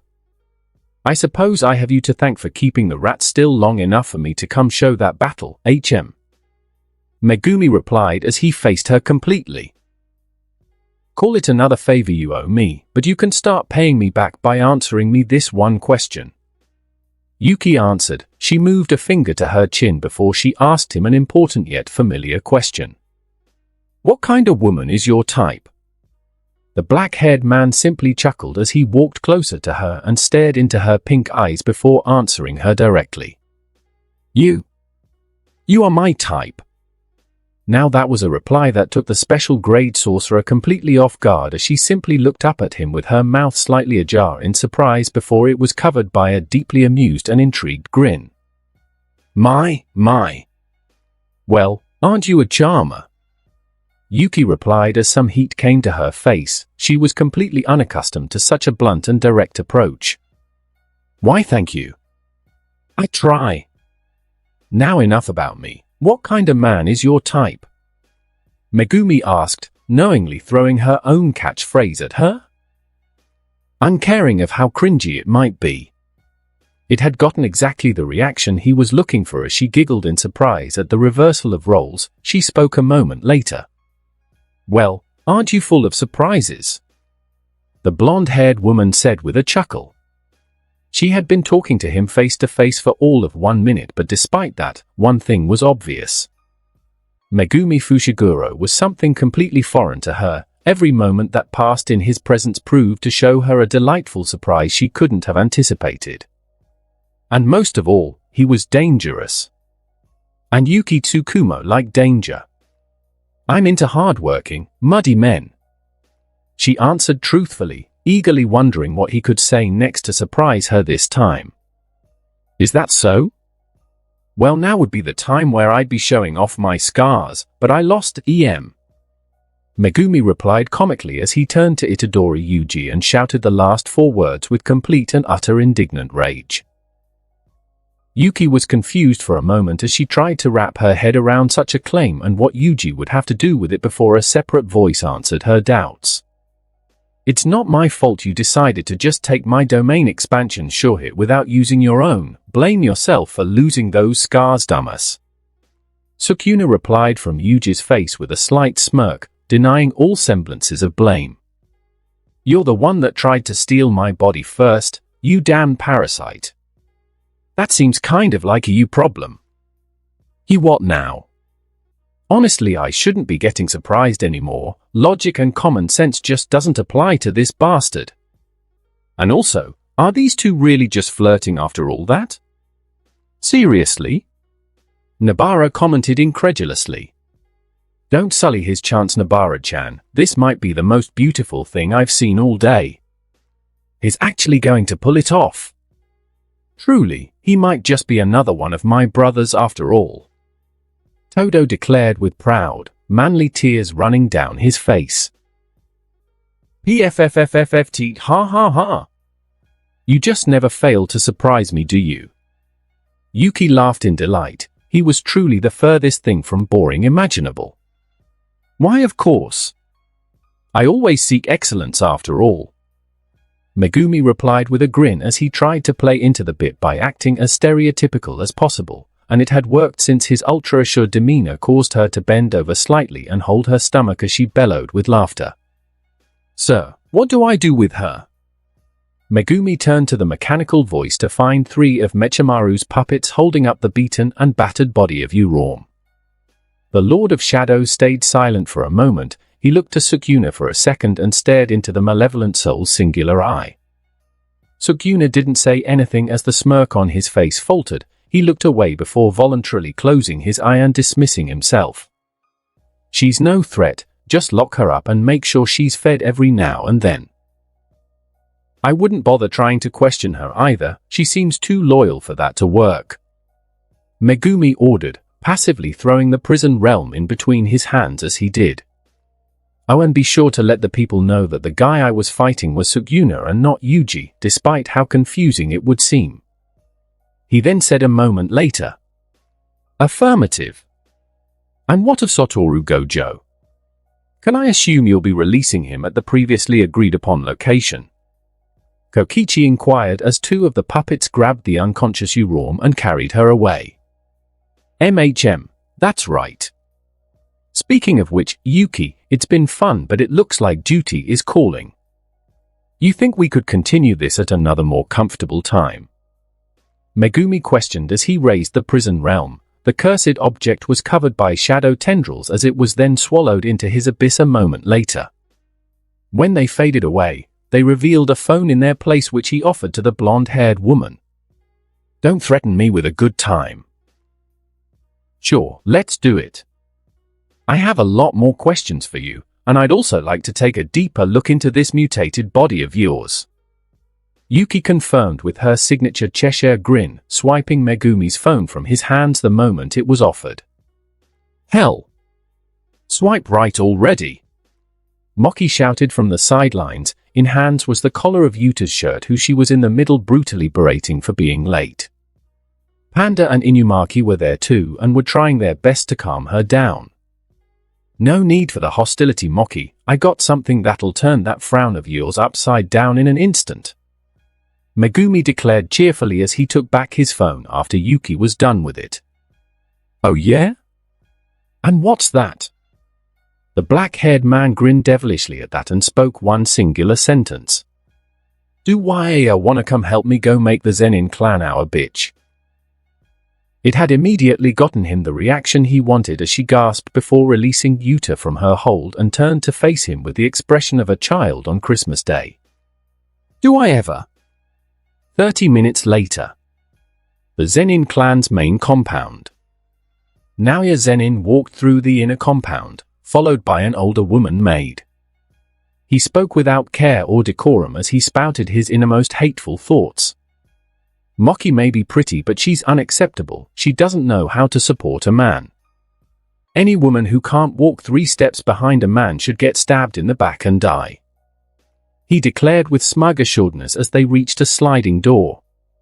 The maid didn't say anything as she simply and quietly opened the door for him before sitting down on her knees to await him to be done. You're late.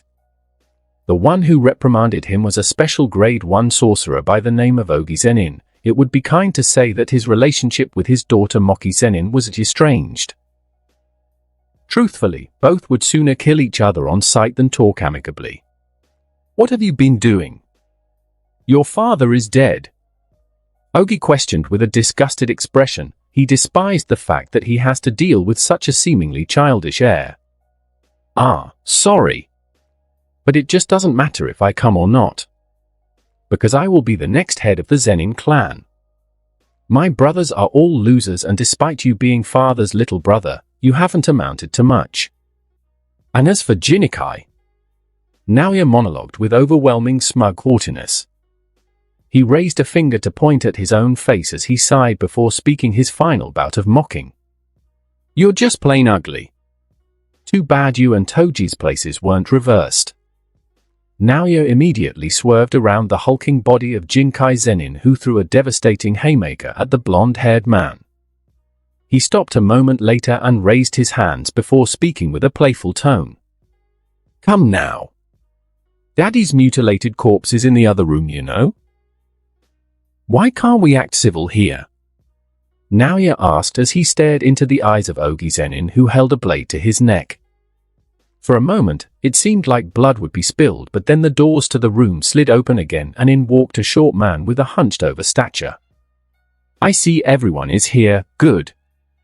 Master Naobito Zenin has left his will unto me, and I shall be the one to read it, as long as Ogi Zenin, Jinikai Zenin, and Naoya Zenin are present. The old man stated, walking up to the center of the room and sitting down. Now if there are no objections, I'll begin reading the will. He waited for a few seconds as he watched the 3 men separate from each other and quietly await him to continue speaking. The 27th head of the Zenin clan is to be Naoya Zenin. He is to inherit all assets, including cursed tools stored at Jujutsu headquarters and at the Zenin family's cursed warehouses. And upon approval of Ogi Zenin or Jinikai Zenin, Naoya may take over all duties." The blonde-haired man smirked in satisfaction at the will, pleased to be granted his supposed birthright at the end. Although he was annoyed at the stipulation, he knew he could force them to cave with some time. The Zenin clan would be his in due time. Or at least, it would have been. Crash! All three sorcerers jumped into fighting positions as one of the walls of the room was busted down, shooting rubble and dust throughout the room. Then, two voices spoke up from the cloud of dust clouding the hole in the wall. "What a shit sty! They seriously had you living in this shit hole, Moki. If you think this is bad, you should check out the rest of the compound. The brickwork and decor of this place is a shit show." The cloud of dust faded away to reveal two figures standing side by side. One was a tall black-haired man in a white and black yukata, and the other was a similarly tall black-haired woman wearing a distinct sorcerer uniform which had a cape connected to it. "I can see that. We're gonna have a lot of work to do when this is done." The three sorcerers tensed up as they instantly recognized who it was. He was their clan's only special grade sorcerer in centuries after all, and also the wielder of their fabled 10 shadows. "Zenin Megumi. What are you doing here?" Ogi growled with a low voice as he met eyes with his daughter who stood by the special grade sorcerer's side. "What's with the long face, old man? Our clan head just died, didn't he?" "I'm here to pay my respects, of course," Megumi replied. Although he tried to be serious, he cracked up at the end when Moki laughed beside him. "PFFFTT. Pay my respects, ha ha ha." Moki cackled in amusement beside him, causing him to break out of character and laugh as well. "Okay, see, even I couldn't hold a straight face after all that," he chuckled out after a few moments of laughter. "What the hell do you want, Megumi? And why the hell is this bitch by your side too?" Naoya barked like a rabid dog, angered that what was supposed to be his moment was stolen from him. "The real reason, Naoya-kun?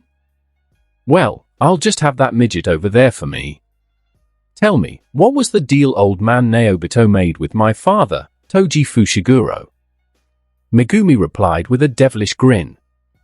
He watched as Ogi and Jinikai froze up since they knew what the contract entailed. They had been kept in the loop for it since it was such an important matter. Naoya hadn't, so he looked at the faces of his fellow clansmen with confusion and rage at being spoken to so lowly. The hunched-over old man quivered with terror as he swiped through the book in his hands with shaky hands before speaking up a few moments later with an equally shaky voice. If Satoru Gojo has died or become incapacitated for any reason, a written agreement concluded between Naobito Zenin and Toji Fushiguro will welcome Megumi Fushiguro into the Zenin clan. Whereupon he shall become the head of the Zenin clan and all assets shall pass to him. What? Naoya growled with rage and disbelief at the insinuation. The mere thought that everything he had been working towards would be stolen from him enraged him beyond all sense. He also couldn't believe that the conditions for the contract were met. "Are you insinuating that Satoru Gojo has been killed or incapacitated?" Jinikai called out with utter disbelief, drawing a sadistic chuckle from both of the intruders. "Should I show them?" Megumi asked his partner playfully, drawing an amused giggle from her. "Yeah, why not? Should be funny as hell." Moki giggled as she covered her mouth with one of her hands. "So kiddos, which one of you can tell me what the prison realm is?" Megumi then questioned, reaching a hand into his harari. "It's a cursed object that can seal away anyone as long as they stay, oh gee god." Ogi answered, but his voice quieted down into a horrified stutter as he saw what Megumi held in his hand. It was a black box which emanated droves of cursed energy, but what truly caused his and everyone else's knees to quiver was the eyes littered upon the prison realm. They were utterly unmistakable. They haunted the nightmares of all those within the great three clans after all. They were azure blue galactic eyes that seemed to stare into his very soul, the Gojo clan's 6 eyes. "Looks like my future slaves have some brains after all." Yes, Satoru Gojo has been sealed, and I hold his prison in the palm of my hands. Silence overcame the room as they watched Megumi begin to throw the prison realm into the air and catch it again with the same hand. Up. Down. Up. Down. It was as if they were hypnotized by his casual demeanor as he held the strongest sorcerer of the modern era and played with him like he was a toy. So you think you can just waltz in here?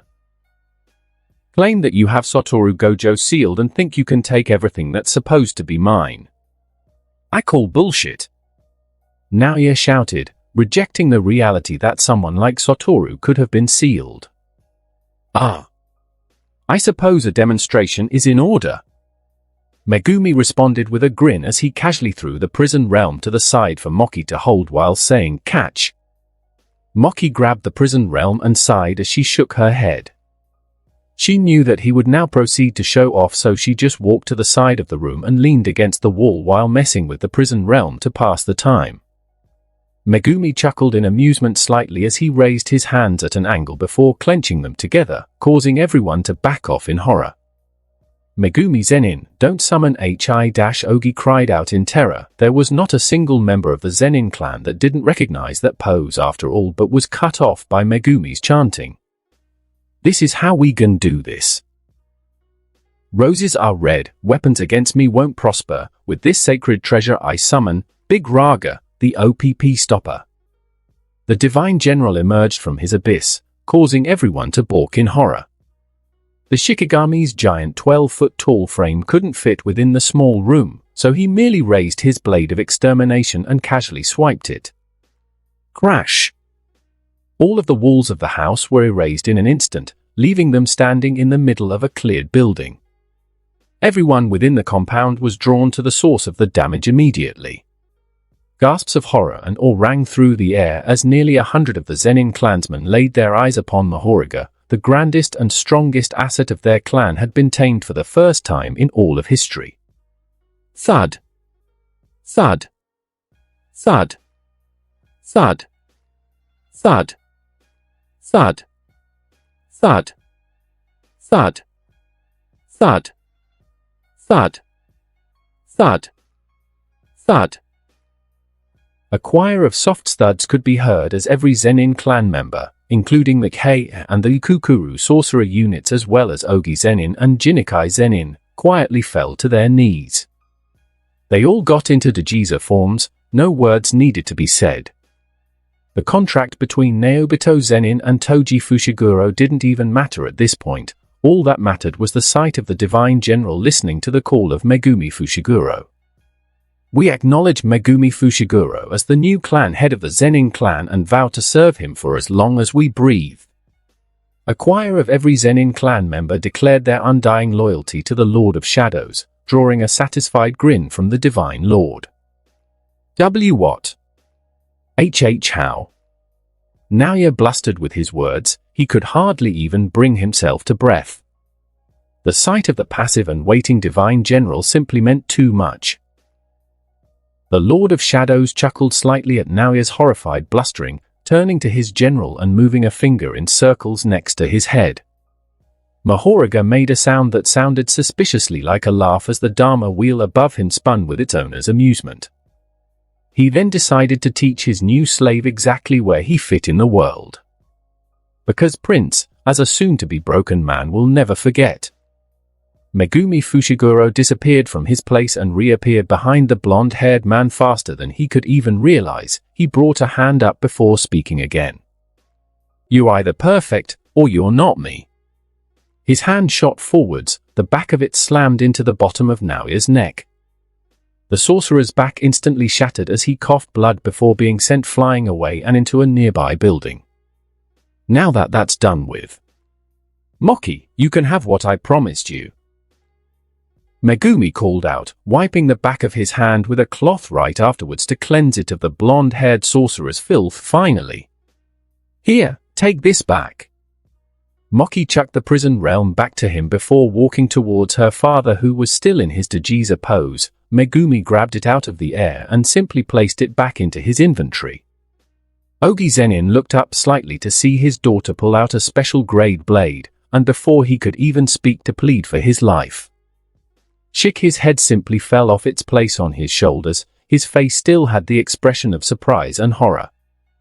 Or at least, it did splatter, before Moki simply stomped on his head, causing it to be reduced to a bloody smear of bone and brain matter.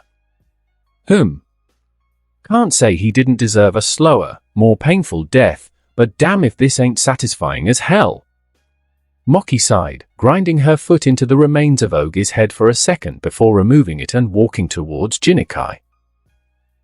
Sensing the approaching wielder of the heavenly restriction, Jinikai Zenin's body quaked with fear. He knew he would be next if he didn't say anything to persuade his new lord of his usefulness. ZZENIN-sama. I have something important to tell you, he shouted, trying to get his attention as quickly as possible. Oh? And that is? Megumi questioned as he came up to the still kneeling man and crouched to listen to him.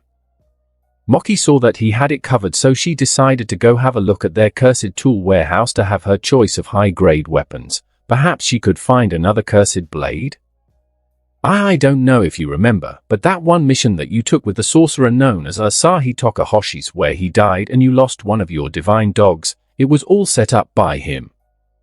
He did it all in an attempt to kill you and steal your rightful throne, Jinikai hastily revealed. Oh. I guess this is it. Hope you live, Fushiguro-kun. Megumi Fushiguro was silent for a moment as he took in that information. A few seconds later, he looked up to reveal his now burning goldish crimson eyes. Is that so? Why, yes. I swear it. Obviously, I didn't approve of the act, but there was nothing I could do to stop him since he outranked me due to being Naobito's official heir. Jinikai stammered in a panic, feeling the pressure of the Shade Lord's presence press down on him. Mahoriga. The Divine General turned to face his lord, prompting all Zenin clan members to look up in awe and gaze upon the breathtaking sight. Fetch me the runt, would you? I need an example.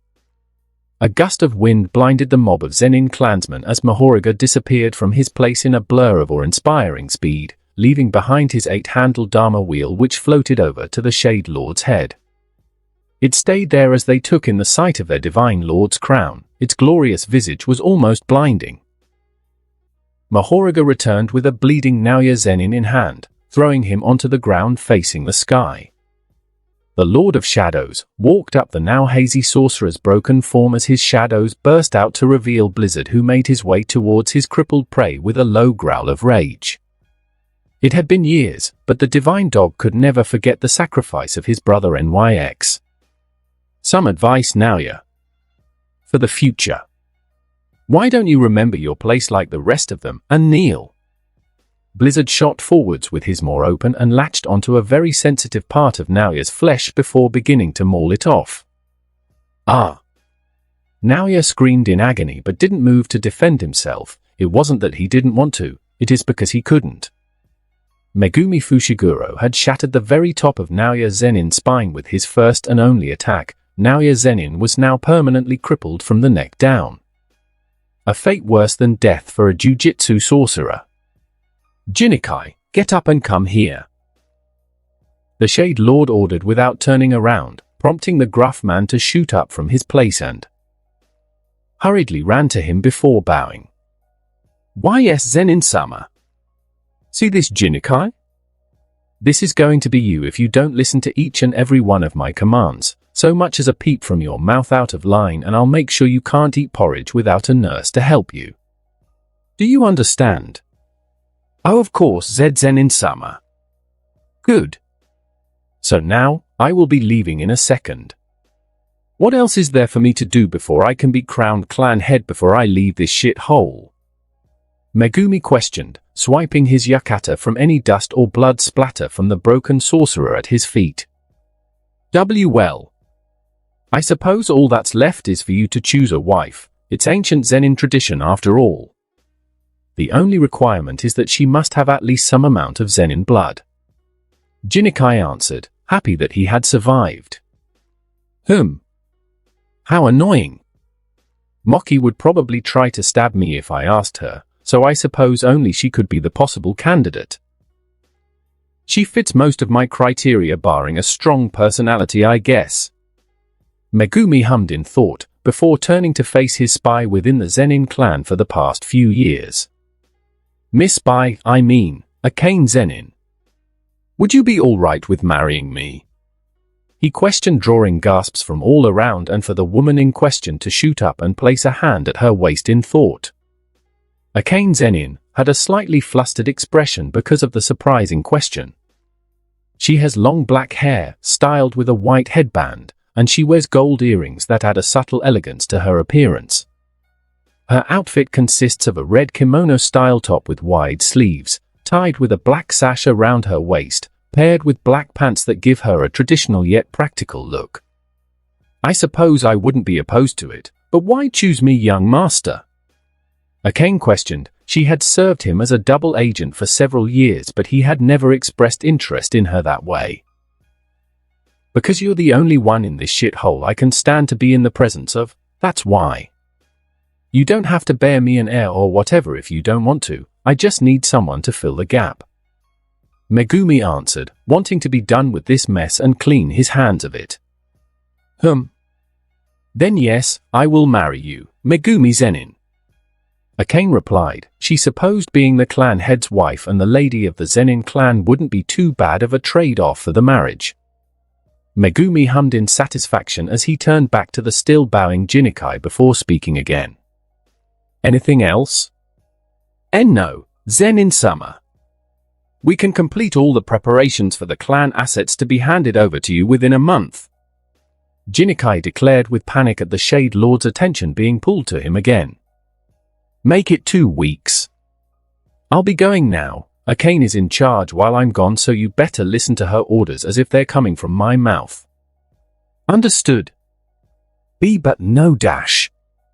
Whatever it is you desire, my lord. It was then that Moki made her appearance again. She walked towards him cheerfully with her inventory curse on her shoulder. In her hands was a new yet familiar blade which Megumi immediately recognized.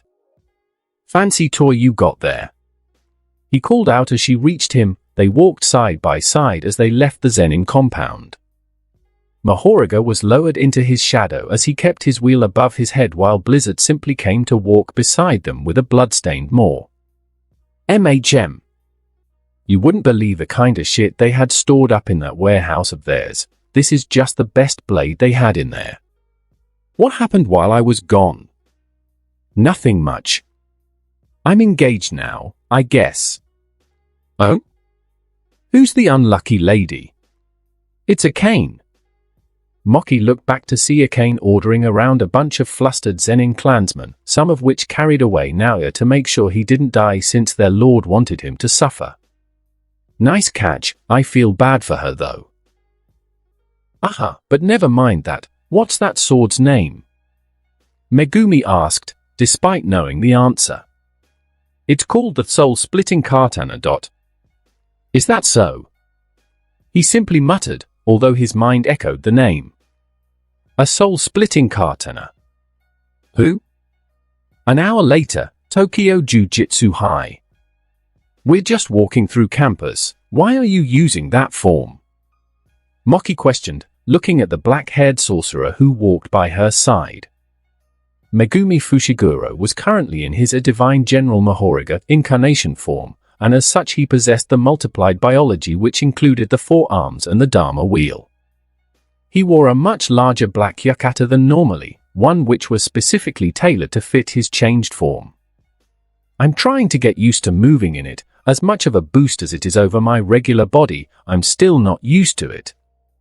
Feels really weird to have twice the number of limbs, not to mention the mess that is the rest of my body.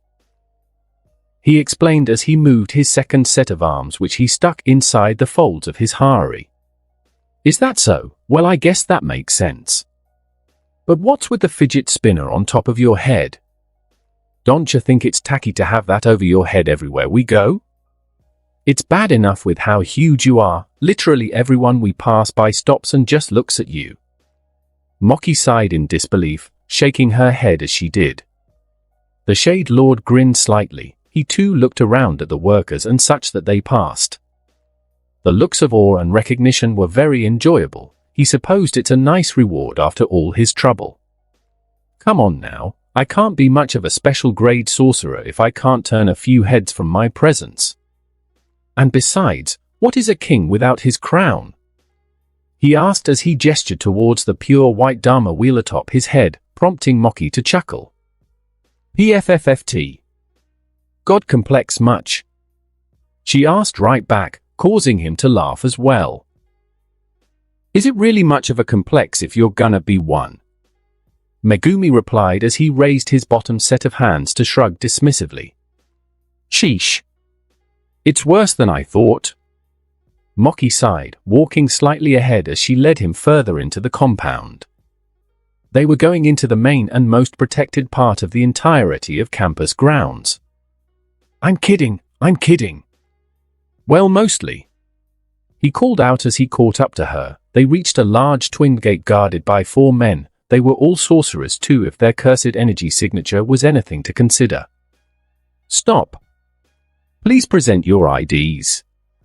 One of the guards ordered as he walked ahead. Despite recognizing them, it was still standard protocol to check for a sorcerer's ID before they are granted access to this holy site. They both quietly handed it over while ignoring the quiet but still audible whispers between the other guards. No words would escape their ultra-enhanced senses after all. All clear, you are welcome to enter. Tengen-sama awaits you at the Tomb of the Star. The guarded doors swung open, revealing a pitch-black nothingness that led to a great drop into a huge forest clouded by darkness. The two of them jumped down and started making their way deeper into the forest. Eventually they laid their eyes upon a large warehouse in the middle of the forest, a grin covering Moki's face as she made her way towards it like a kid in a candy store. Megumi let out a small chuckle at that and followed her, watching the garage door be pulled open. You sure why don't want to come with me to meet Tengen? He questioned with crossed arms. HM? Oh, nah. Not interested in whatever she wants. She asked for you anyways. I just stuck along for this place. Can't miss an opportunity to get some more cool cursed tools after all. Moki answered while waving her hand at him dismissively, prompting him to chuckle. Yeah, all right. Just be sure to grab the cursed wounds I told you about. I'm sure Choso's gonna be happy to have his brothers back. Oh, and tell everyone that I'm unsealing Satoru tomorrow near the main school. Megumi commented as he waved a hand back while walking away. Uh-huh. She absent-mindedly responded before disappearing into the warehouse. A sweat dropped down Megumi's face as he pulled out his phone and started typing away at it, knowing that his words had more than probably fallen on deaf ears. I'll just send it to Shoko and Yuji, they'll tell everyone else. Oh, and I should probably tell Rin to go contact Kinji Hikari and let him know that Jujutsu HQ is going under new management soon. Megumi mumbled under his breath as he kept walking. He heard a notification of a text pop up, opening it as a smirk formed over his face. It was a message from Yuki Tsukumo. I got everything cleared up, I'm ready for our meeting. Come over to XXXXXXXXXX so we can start. I'll be waiting. Love. Toodles. He replied to the message with a chuckle. Before putting his phone away a few moments later, he had reached an elevator which he rode down to the bottom of the compound. Megumi looked upon the Tomb of the Star corridor. The main hall consists of a compound of old buildings that circle around a gigantic tree. He started making his way towards the base of the tree, running into a blood smear on the ground. It looked old, as if it had been there for years on end. Oh. It's her blood, isn't it? He muttered under his breath, recalling the tragic death that happened 11 years ago which sent the world down a spiral that it couldn't escape from. A spiral started from his own father Toji Fushiguro after he had cold-heartedly killed Riko Amanai, a senseless act of violence all made for money. He raised a hand and pointed it at the blood smear. A moment later water shot out of it like a pump. It washed away the blood in a few seconds, leaving behind a clear untainted ground once more. Megumi Fushiguro walked away silently, and in a few more moments, he had arrived at an underpass which led into a barrier, one which he didn't understand but recognized. Empty barriers, he? They were mentioned in Fujiwara Yoshitsune's records but not in much detail. All the pages containing them were either distorted or ripped out. Must have been a preventative measure, he commented as he walked into the empty barrier. As he passed through, he found himself to be standing in the middle of an endless field. Green pastures as far the eye could see and one giant tree with golden leaves straight ahead of him on a hill. And at the very top of the hill stood the figure of the person who called him here. Welcome, conqueror of the divine general. I have been awaiting you for some time, the figure said, placing a hand on their chest as they spoke. Tengen, looks like we finally meet, and with such a nice location too. Should I feel honored? The Shade Lord questioned playfully while placing a hand at his hip, drawing a gentle smile from the immortal barrier master. Perhaps you should. You have done me a great service after all. I am quite grateful for you. Come, we have much to speak about, Tengen called out, taking his casual demeanor in stride since it was a nice change of pace and he had more than earned the right for it. Tengen currently has 4 eyes with a cylinder-shaped head that features no hair at all, but they do possess a bipedal humanoid body. This was due to the evolution they were forced to undergo after failing to merge with a star plasma vessel.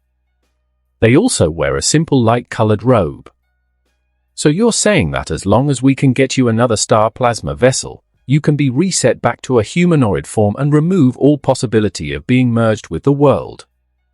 Megumi asked. The two of them sat in the middle of a picnic cloth. He reached for a basket on the cloth with his top right hand and pulled out a sandwich which he ate. Reaching his other right hand forward, he then grabbed a teacup. Didn't think Tengen would have called me over here to have a picnic to chat over tea and handmade snacks, but who am I to complain about free food? Megumi thought as he grabbed another sandwich with one of his left hands and threw it into his stomach mouth, which ate it whole. Yes, with the threat of Kenjaku forcing a merger between me and humanity gone, it isn't so dangerous as to be life-threatening for all. However, if I do manage to merge with a star plasma vessel, that would remove a great burden from myself and the world as a whole, Tengen explained. She didn't eat anything herself as this was merely a projection of her will through her unmatched barrier technique, but she did enjoy having such a casual and for once carefree conversation. For the first time in too long, she didn't have to fear falling into the clutches of her former friend. And in addition to that, my people have informed me of some great news relating to this matter. It is why I had called you over so urgently an hour back, she added as she poured him some more tea since he had finished his. Oh? And what's that? About an hour and a half ago now, a new star plasma vessel had been born. Now that had gotten Megumi Fushiguro's full attention. He had almost dropped his cup of tea from the shock, prompting Tengen to chuckle slightly in amusement. Really? But that's... he muttered. The dots were being connected in his head. Indeed. It seems that mere moments following Kenjaku's death, the river of fate had been severed and diverted.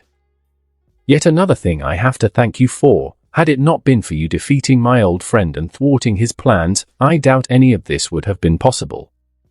Tengen thanked, an honest smile covering her face. Who? Good to know, I suppose. The problems with your barriers are cleared with this. But since you did bring it up, I wanted to ask you a question. Megumi prompted as he absent-mindedly drank some tea with thought. What is it?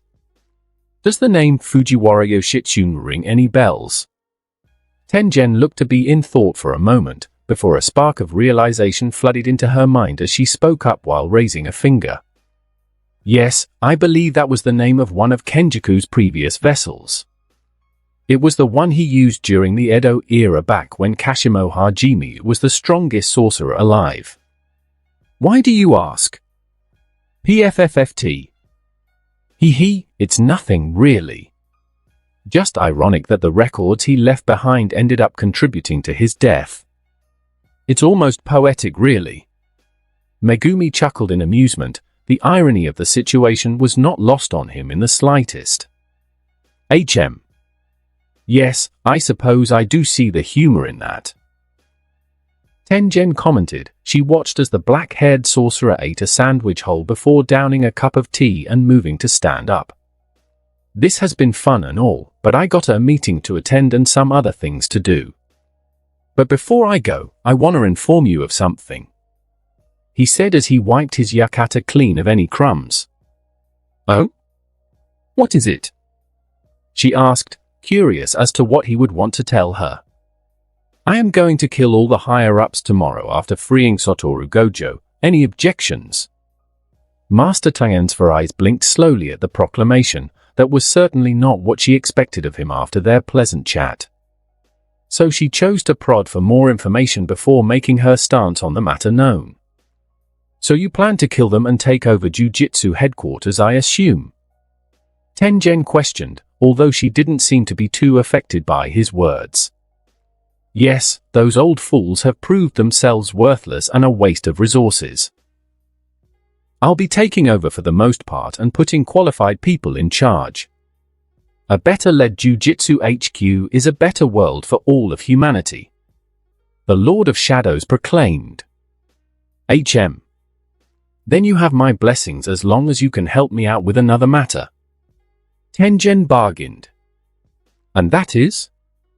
Please place the newly born star plasma vessel under your protection. I'd appreciate it if what happened last time didn't happen again. She asked, hoping for the best possible protection to prevent another incident from occurring. Done. I'll have the strongest sorcerers available protecting her and her caretakers at all times. Megumi confirmed as he walked away towards the exit of the Tomb of the Star. My deepest thanks, may we meet again, O the Divine Lord. Tengen spoke with a slight bow of her head in respect. The next day, 8 a.m. Tokyo Jujutsu High Campus. Is this strictly necessary? Shoko asked with an amused tone. What is? Megumi questioned with a seemingly innocent tone. That using the prison realm as your own fidget toy thing, Satoru can probably feel being shaken so hard, you know. She said, watching as he held it in two hands before shaking it back and forth like a bartender mixing up a drink. Well, no it's not. But it's still funny. Moki responded for him from the side. She sat on top of a nearby stone fence. It's kinda mean, Moki. Yuta muttered timidly, unsure about how to feel with his teacher being messed with so thoroughly. Yeah. But it's funny. Nobara refuted before turning back to face Megumi and continuing to cheer him on. Ooh. Ooh. Megumi, could you juggle it? Yuji shouted in excitement as he clapped for his friend's impromptu performance. Why, of course. The black-haired man chuckled. He stopped shaking the prison realm and began juggling it between each of his four hands. It served the double purpose of both with Satoru and honing his hand-eye coordination with his new limbs. The prison realm was flung into the air in between his hands at record speeds as it started to blur. Moki smirked and stomped at the ground. Clumps of rubble shot into the air which she then hit lightly, sending them flying into Megumi's arms. Whoa, Nelly! Megumi shouted as he added the clumps of rock to his juggling routine, starting to go faster and faster until his forearms were nothing but a blur. Shoko shook her head in amusement as she watched Nobara and Yuji's cheering all but double in intensity before turning to Yutaheim, who was standing by her side with a smirk. And you're okay with this? She asked before taking out a cigarette and lighting it. Damas knew it would be a mistake to go in alone and even refused Fushiguro-kun's help. He deserves every bit of this he can get. Yutaheim answered with her arms crossed, a satisfied smirk running across her face. Remind me not to piss you tsunderies off. Shoko replied before taking a huff of her cigarette. Her off-handed comment had gotten Yutaheim's face to turn crimson as she blustered to refute her. A few minutes later, Megumi had stopped as all the blocks of rubble were stacked on top of each other in a pillar with the prison realm at the top. He then threw the rubble to the side and held the prison realm in his hands as he looked into the eyes upon it. Each one of the galactic eyes were spinning in place. The nausea in them was immediately evident. Delightful. All right, it's time to let the white-haired buffoon out so I can give him a taste of my mind, Megumi announced before throwing the prison realm high into the sky one last time. He then deactivated his incarnation, causing him to shrink down to his usual body and drawing confused looks from the others around him. I want to keep this form a surprise from Satoru, so please keep it under wraps for as long as possible, okay? He asked, drawing amused sighs and confirmations from everyone else. Gate open. The gate of the prison realm flew open in the middle of the air, causing the cursed object to temporarily float in the air as it spat out a tall white-haired man. Gate close. Satoru Gojo fell on his butt. His usually pale face was green with nausea as he doubled over and puked from the excessive shaking done to the prison realm. The cursed object then fell on top of his head, slamming into it with a thud before being grabbed and stored by an outstretched hand. Hyuk. You. Hell Megumi, I know I screwed up, but was spinning me around for that long really necessary? Satoru questioned as he wiped the corner of his mouth from the leftover puke. Satoru Gojo didn't wear his blindfold, letting his hair fall and eyes showing. He wore a tight-fitting black shirt, white baggy training pants with a black belt weaved through the waist, and black martial arts slippers. He had also somehow gotten a haircut and gained a lot of muscle in the time he was within the prison realm. In his nauseated fever, he failed to recognize or notice said sorcerer coming up from behind him while raising his right fist to the sky. Satoru Gojo turned to face the source of the low growl, finding Megumi standing over him with shadowed yet burning goldish crimson eyes. He had a right arm raised with black sparks running down its frame, which was layered with domain amplification. And so the honored one could only say one thing before the inevitable impact. Oh. Told you so. The arm came down at the white-haired man like a jackhammer, driving it into the ground as an explosion of black and crimson lightning shot around from the impact. Black flash. Who? Since when could he use that on command? Yuji questioned, watching as Megumi then grabbed their teacher by his hair and started shaking him like a madman. Hey, I'd say just enjoy the view. Nabara responded as she recorded the entire encounter with her phone. It was prime blackmail material after all. Oh, I am enjoying it all right. Moki called out as she blurred around the duo of special-grade sorcerers, taking pictures from a high-grade camera in all possible angles. YA happy with yourself, YA pansy bitch. What was it you said, ho? I'll be in and out in 20 minutes tops and there's no need for all that, I'm the strongest. And where'd that get, YA, ho? Megumi berated and shook the white-haired man with all his strength as he tried to defend himself. I thought it would just be a quick and simple mission as always. How was I supposed to know they'd have some body snatcher there with the only cursed object that could possibly seal me away? That was some bullshit, Aspel, and you know it. Gojo cried out, however that didn't stop his little brother at all. I don't give a damn, you dumbass. I told you you'd get sealed, but no, you just had to let your galaxy-sized ego choose for you, huh? The black-haired man shouted as he pulled on the older man's ear. But dash. No buts. The two of them paused their comical argument as they heard subtle footsteps approaching them. They both turned around at the same time as they saw Rin Otomo reach them and bow. Young master, I apologize for intruding on your heartwarming reunion. But both the matters you have entrusted to me have been completed. Rin informed. That's a heartwarming reunion. Yuji thought incredulously. Oh? Is that right? Good work as always, Rin. Megumi praised as he dropped Gojo from his hold, drawing a giddy smile from the maroon-haired woman, but she didn't let it show actively. You are too kind, my lord. She simply said, bowing deeper to hide her smile. She did not succeed. Alrighty then, Anyone up for some good old-fashioned elderly slaughter? He called out with a grin as he started walking away. I'm sorry, what do you mean elderly slaughter? Who are we killing? Satoru questioned as he got up to his feet with the help of Yuta and Yuji. It's quite simple, but Rin can explain it for you all on the way. Megumi called out, motioning for them to follow him. Well, could you please explain it to us, Otomo-san? Yuji asked politely, still not knowing where he stood with the reserved woman. HN. Very well. The young master has entrusted me with contacting your seniors Kinji Hikari and Kirara Hoshi. They should be coming to visit soon. And now we are currently heading over to a meeting between Tengen-sama and most of the higher-ups at Jujutsu HQ. Rin dutifully explained, following along right behind Megumi with hands pulled together at the front.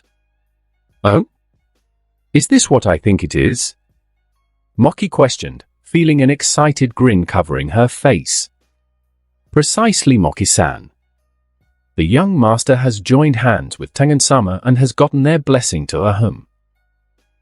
Remove the higher-ups from their post. The maroon-haired woman revealed with obvious pride in her lord's work. Really? Shit, that old bag wouldn't even give me the light of day whenever I wanted to meet her. And she just agreed to your plans, just like that. Satoru complained exaggeratedly. He poked the black-haired man in the face to get his message across, prompting him to reach to grab the hand but was blocked by Satoru Gojo's Shinfinity barrier. Well, yeah. She did. 'Cause she knows I'm better than you. That's why.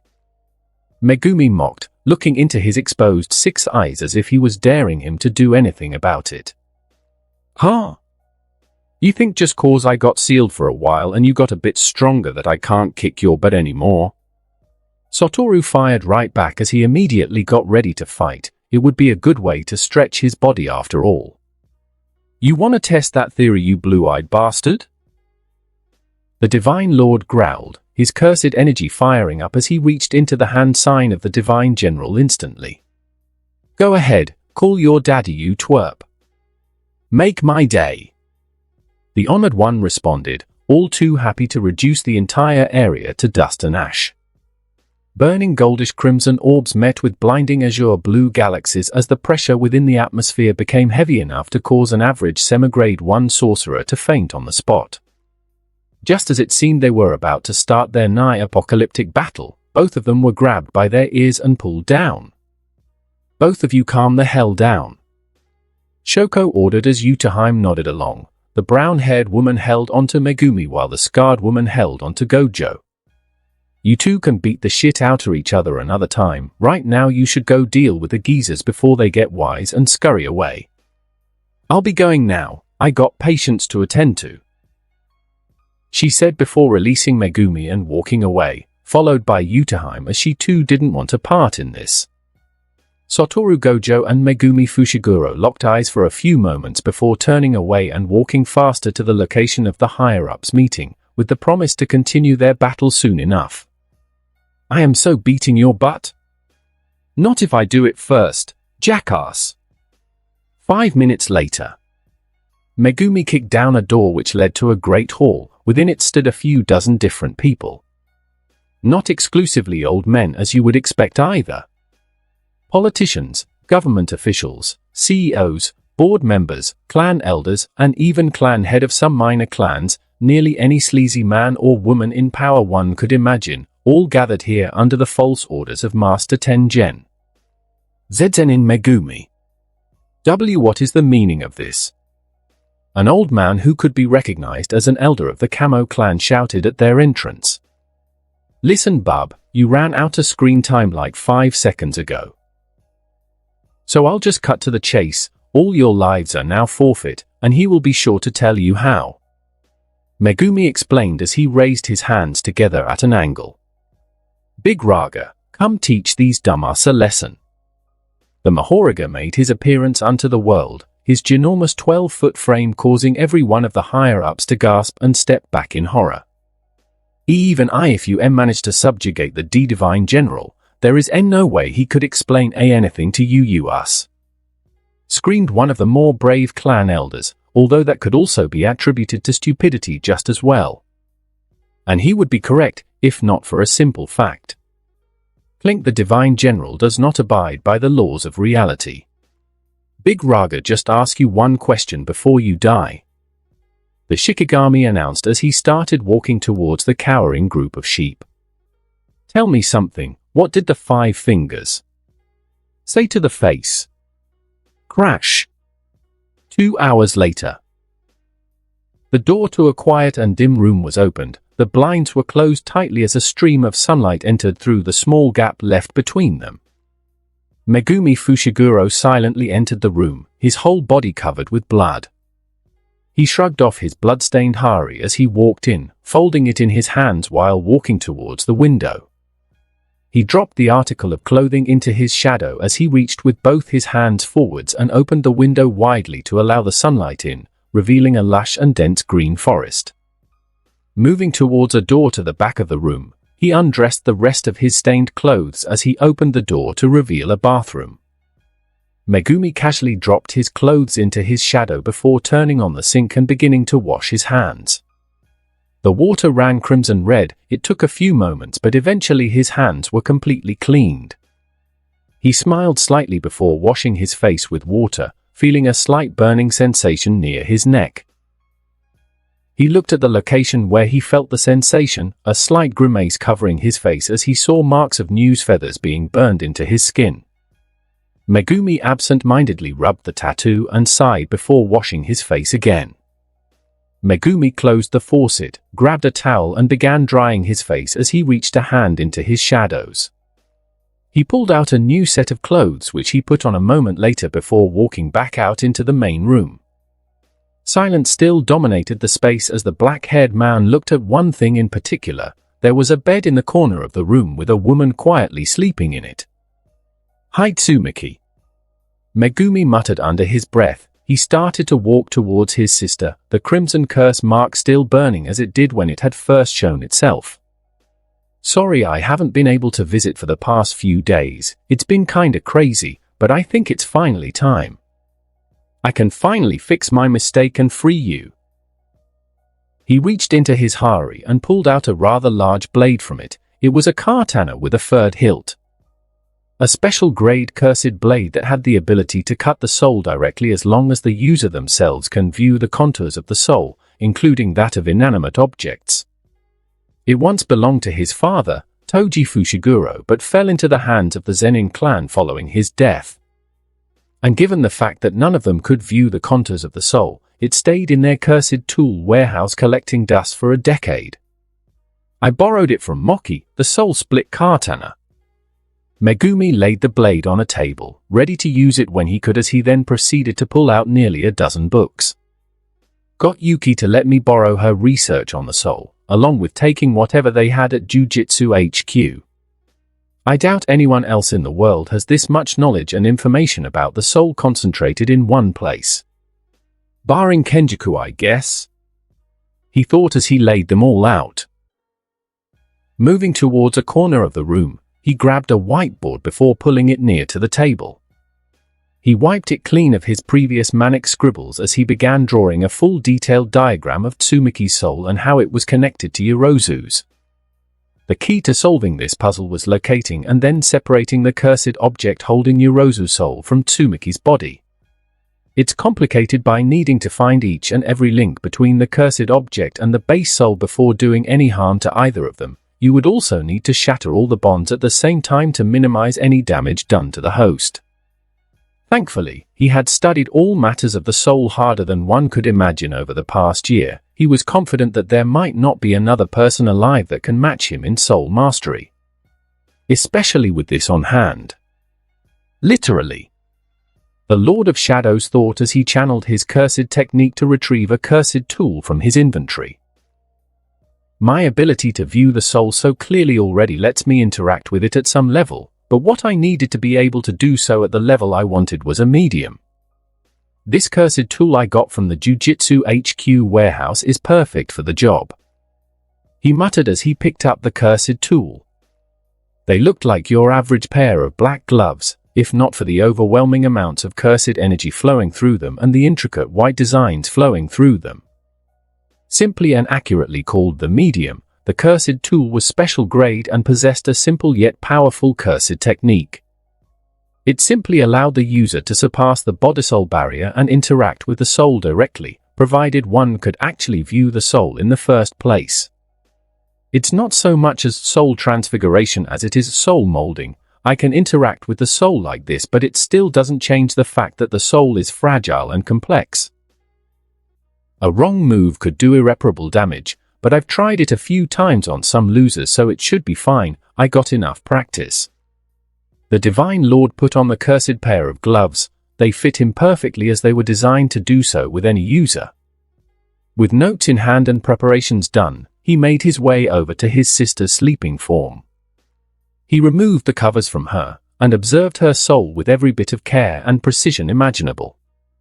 Locating Yorozu's core was simple. Finding every one of her fragmented tethers took a bit more time, but it was still manageable. It had taken about 5 minutes to find and be certain, but Megumi Fushiguro had mapped out exactly where each and every connection between the two souls were. He was ready to begin his operation. And yet, as soon as he reached forwards towards her, he noticed something. The closer he got, the harder it was to continue. Looking down at his hands, he realized they were shaking, quivering. He could hardly even dare to try and touch his sister's body. Megumi could hear his heart in his ears. He felt sweat pouring down his face. Megumi clenched his right arm with his left hand as he tried forcing it to stay still, but he simply could not. His body wouldn't let him. What? What the hell? Why won't my hands be still? He stumbled backwards in a haze, crashing into his table and shifting it to the side as a few of the books fell off. Megumi started pacing around the room like a maniac as he tried to call him nerves, only to find nothing helpful. And it was then that his nerves started turning into rage. Rage at the situation, rage at Kenjaku for starting it, and most of all, rage at himself for failing and freezing up when the time came to finish the job. What? What the hell is wrong with me? He growled, walking up to a nearby wall before letting out his frustrations in a singular punch. Crash! The wall, along with most of the room behind it, were reduced to rubble and dust in an instant. A testament to his overwhelming strength, so great it was sure to annihilate any of his enemies. But I got this far. I got this strong. And I can't finish the final stretch because I'm getting cold feet or some shit. Megumi cried out in frustration as he laid his back against the wall directly opposing his sister. I don't know what to do. How? Why am I? His melancholic murmur echoed in the room as he slid down the wall until he was eventually sitting on the ground. He looked up to the ceiling in thought for a moment before looking back down at his still shaking hand as his leg began jittering from his nerves. Shoko. She would know. She's always been there whenever I needed her. Megumi muttered under his breath as he reached for his phone, dialing up her number from memory. The phone rang once, then twice, and then it clicked to signal the call being answered. HM? What's up, Meg? What do YA need? Shoko said as soon as the call was accepted. It was obvious that she was doing something else while answering. He stayed silent for a moment, unsure of what to say or do. Megumi? She asked, seeming way more attentive at the odd silence. Shoko, I need your help. I don't know what the hell to do. Megumi confessed through the phone. Where are you? Tsumiki's room. Stay there and don't close the call. I'll be there in a sec. Megumi didn't respond. He simply stayed still as he kept looking at his quivering hand with disgust. He could hear the sound of Shoko speaking to someone as she ran, but he simply tuned it out. 2 minutes later, the door to the dark room was swung open at full force, causing the handle to bang against the wall. Shoko and Moki looked at the messy room, books on the ground with a chair fallen over. and then they laid their eyes on the black-haired man sitting with his back against the wall. One of his legs was jittering up and down as he stared at his still quivering hand with absolute disgust. It was a sight that Moki could have never even imagined seeing in her whole life. Never had he shown this kind of emotion before anyone. Shoko, I don't get it. I did so much, I worked so hard, I studied her soul so deeply I practically know it better than I know mine. Megumi rasped with an infuriated tone. And yet, I can't even bring myself to take the final step. What the hell is wrong with me? Why can't I do the one thing I've been working towards for so long? Why won't my hand stop shaking? Why am I so scared? Silence took over the entire room as both women digested the black-haired man's rambling, with the stronger between them being utterly taken aback and speechless at the confession. Shoko Yeri did not share in that befuddlement. The brown-haired woman chuckled softly. She walked towards the sitting form of her little brother and crouched down in front of him to try to look him in the eyes before she spoke again. You boys are always like this when it comes to feelings, I swear. I guess no matter how strong you become, no matter how many impossible odds you beat, it always comes back to this. She said with a small sad yet nostalgic smile. What? Megumi asked weakly, looking up slightly from his hands. It's love, silly. You're scared because you care, and no matter how strong you become, you can't stop yourself from caring. It's only human. Shoko reached a hand forwards and placed it at his forehead. She then moved it upwards to move his hair from his face. Warm brown eyes met with goldish crimson orbs as she continued speaking. I think Satoru said it best once before, love is the most twisted curse of all. No matter what, it'll always hold on to you. The only thing that's left for you now is to choose to accept it. She then grinned cheekily as she moved her hand from his hair and curled her fingers into a loose fist, with the middle finger held back by the thumb. She then released her finger, allowing her middle finger to snap ahead and smack his forehead. Thud! It was a simple and playful gesture, one preceded by a heartfelt speech from the bottom of her heart. But Shoko Yeri had achieved her goal perfectly. Because it was then that Megumi Fushiguro finally understood the truth. Godhood alone was worthless. If he was to become a true god, it would have to be with the help of his comrades. It would be through temperance, not arrogance, that he would create his new world. For what is a god without love for his people? I guess I still have a lot to learn. He muttered under his breath as he closed his eyes. It was the one thing he had failed to learn from his good friend Itadori Yuji. Compassion. A compassion he had thought he abandoned on his ascension when facing the King of Curses, but it was when he was faced with the one thing he loved and cared for beyond everything else that it was all clear to him. Love is truly the most twisted curse of all. The one to teach Megumi Fushiguro about love was not Satoru Gojo or Ryaman Sukuna, it was his still yet to be awakened sister Tsumiki Fushiguro and Shoko Yeri. So if he was to be the strongest, he must be better. As to be the strongest, to achieve godhood. Both were utterly worthless if you stood alone at the top. And that concludes this episode. If you enjoyed it, I'd seriously love it if you guys could leave a like on the video, as it genuinely helps out so much, and it keeps me going, plus it takes only 1 second. That said, have a wonderful day. See you in the next one.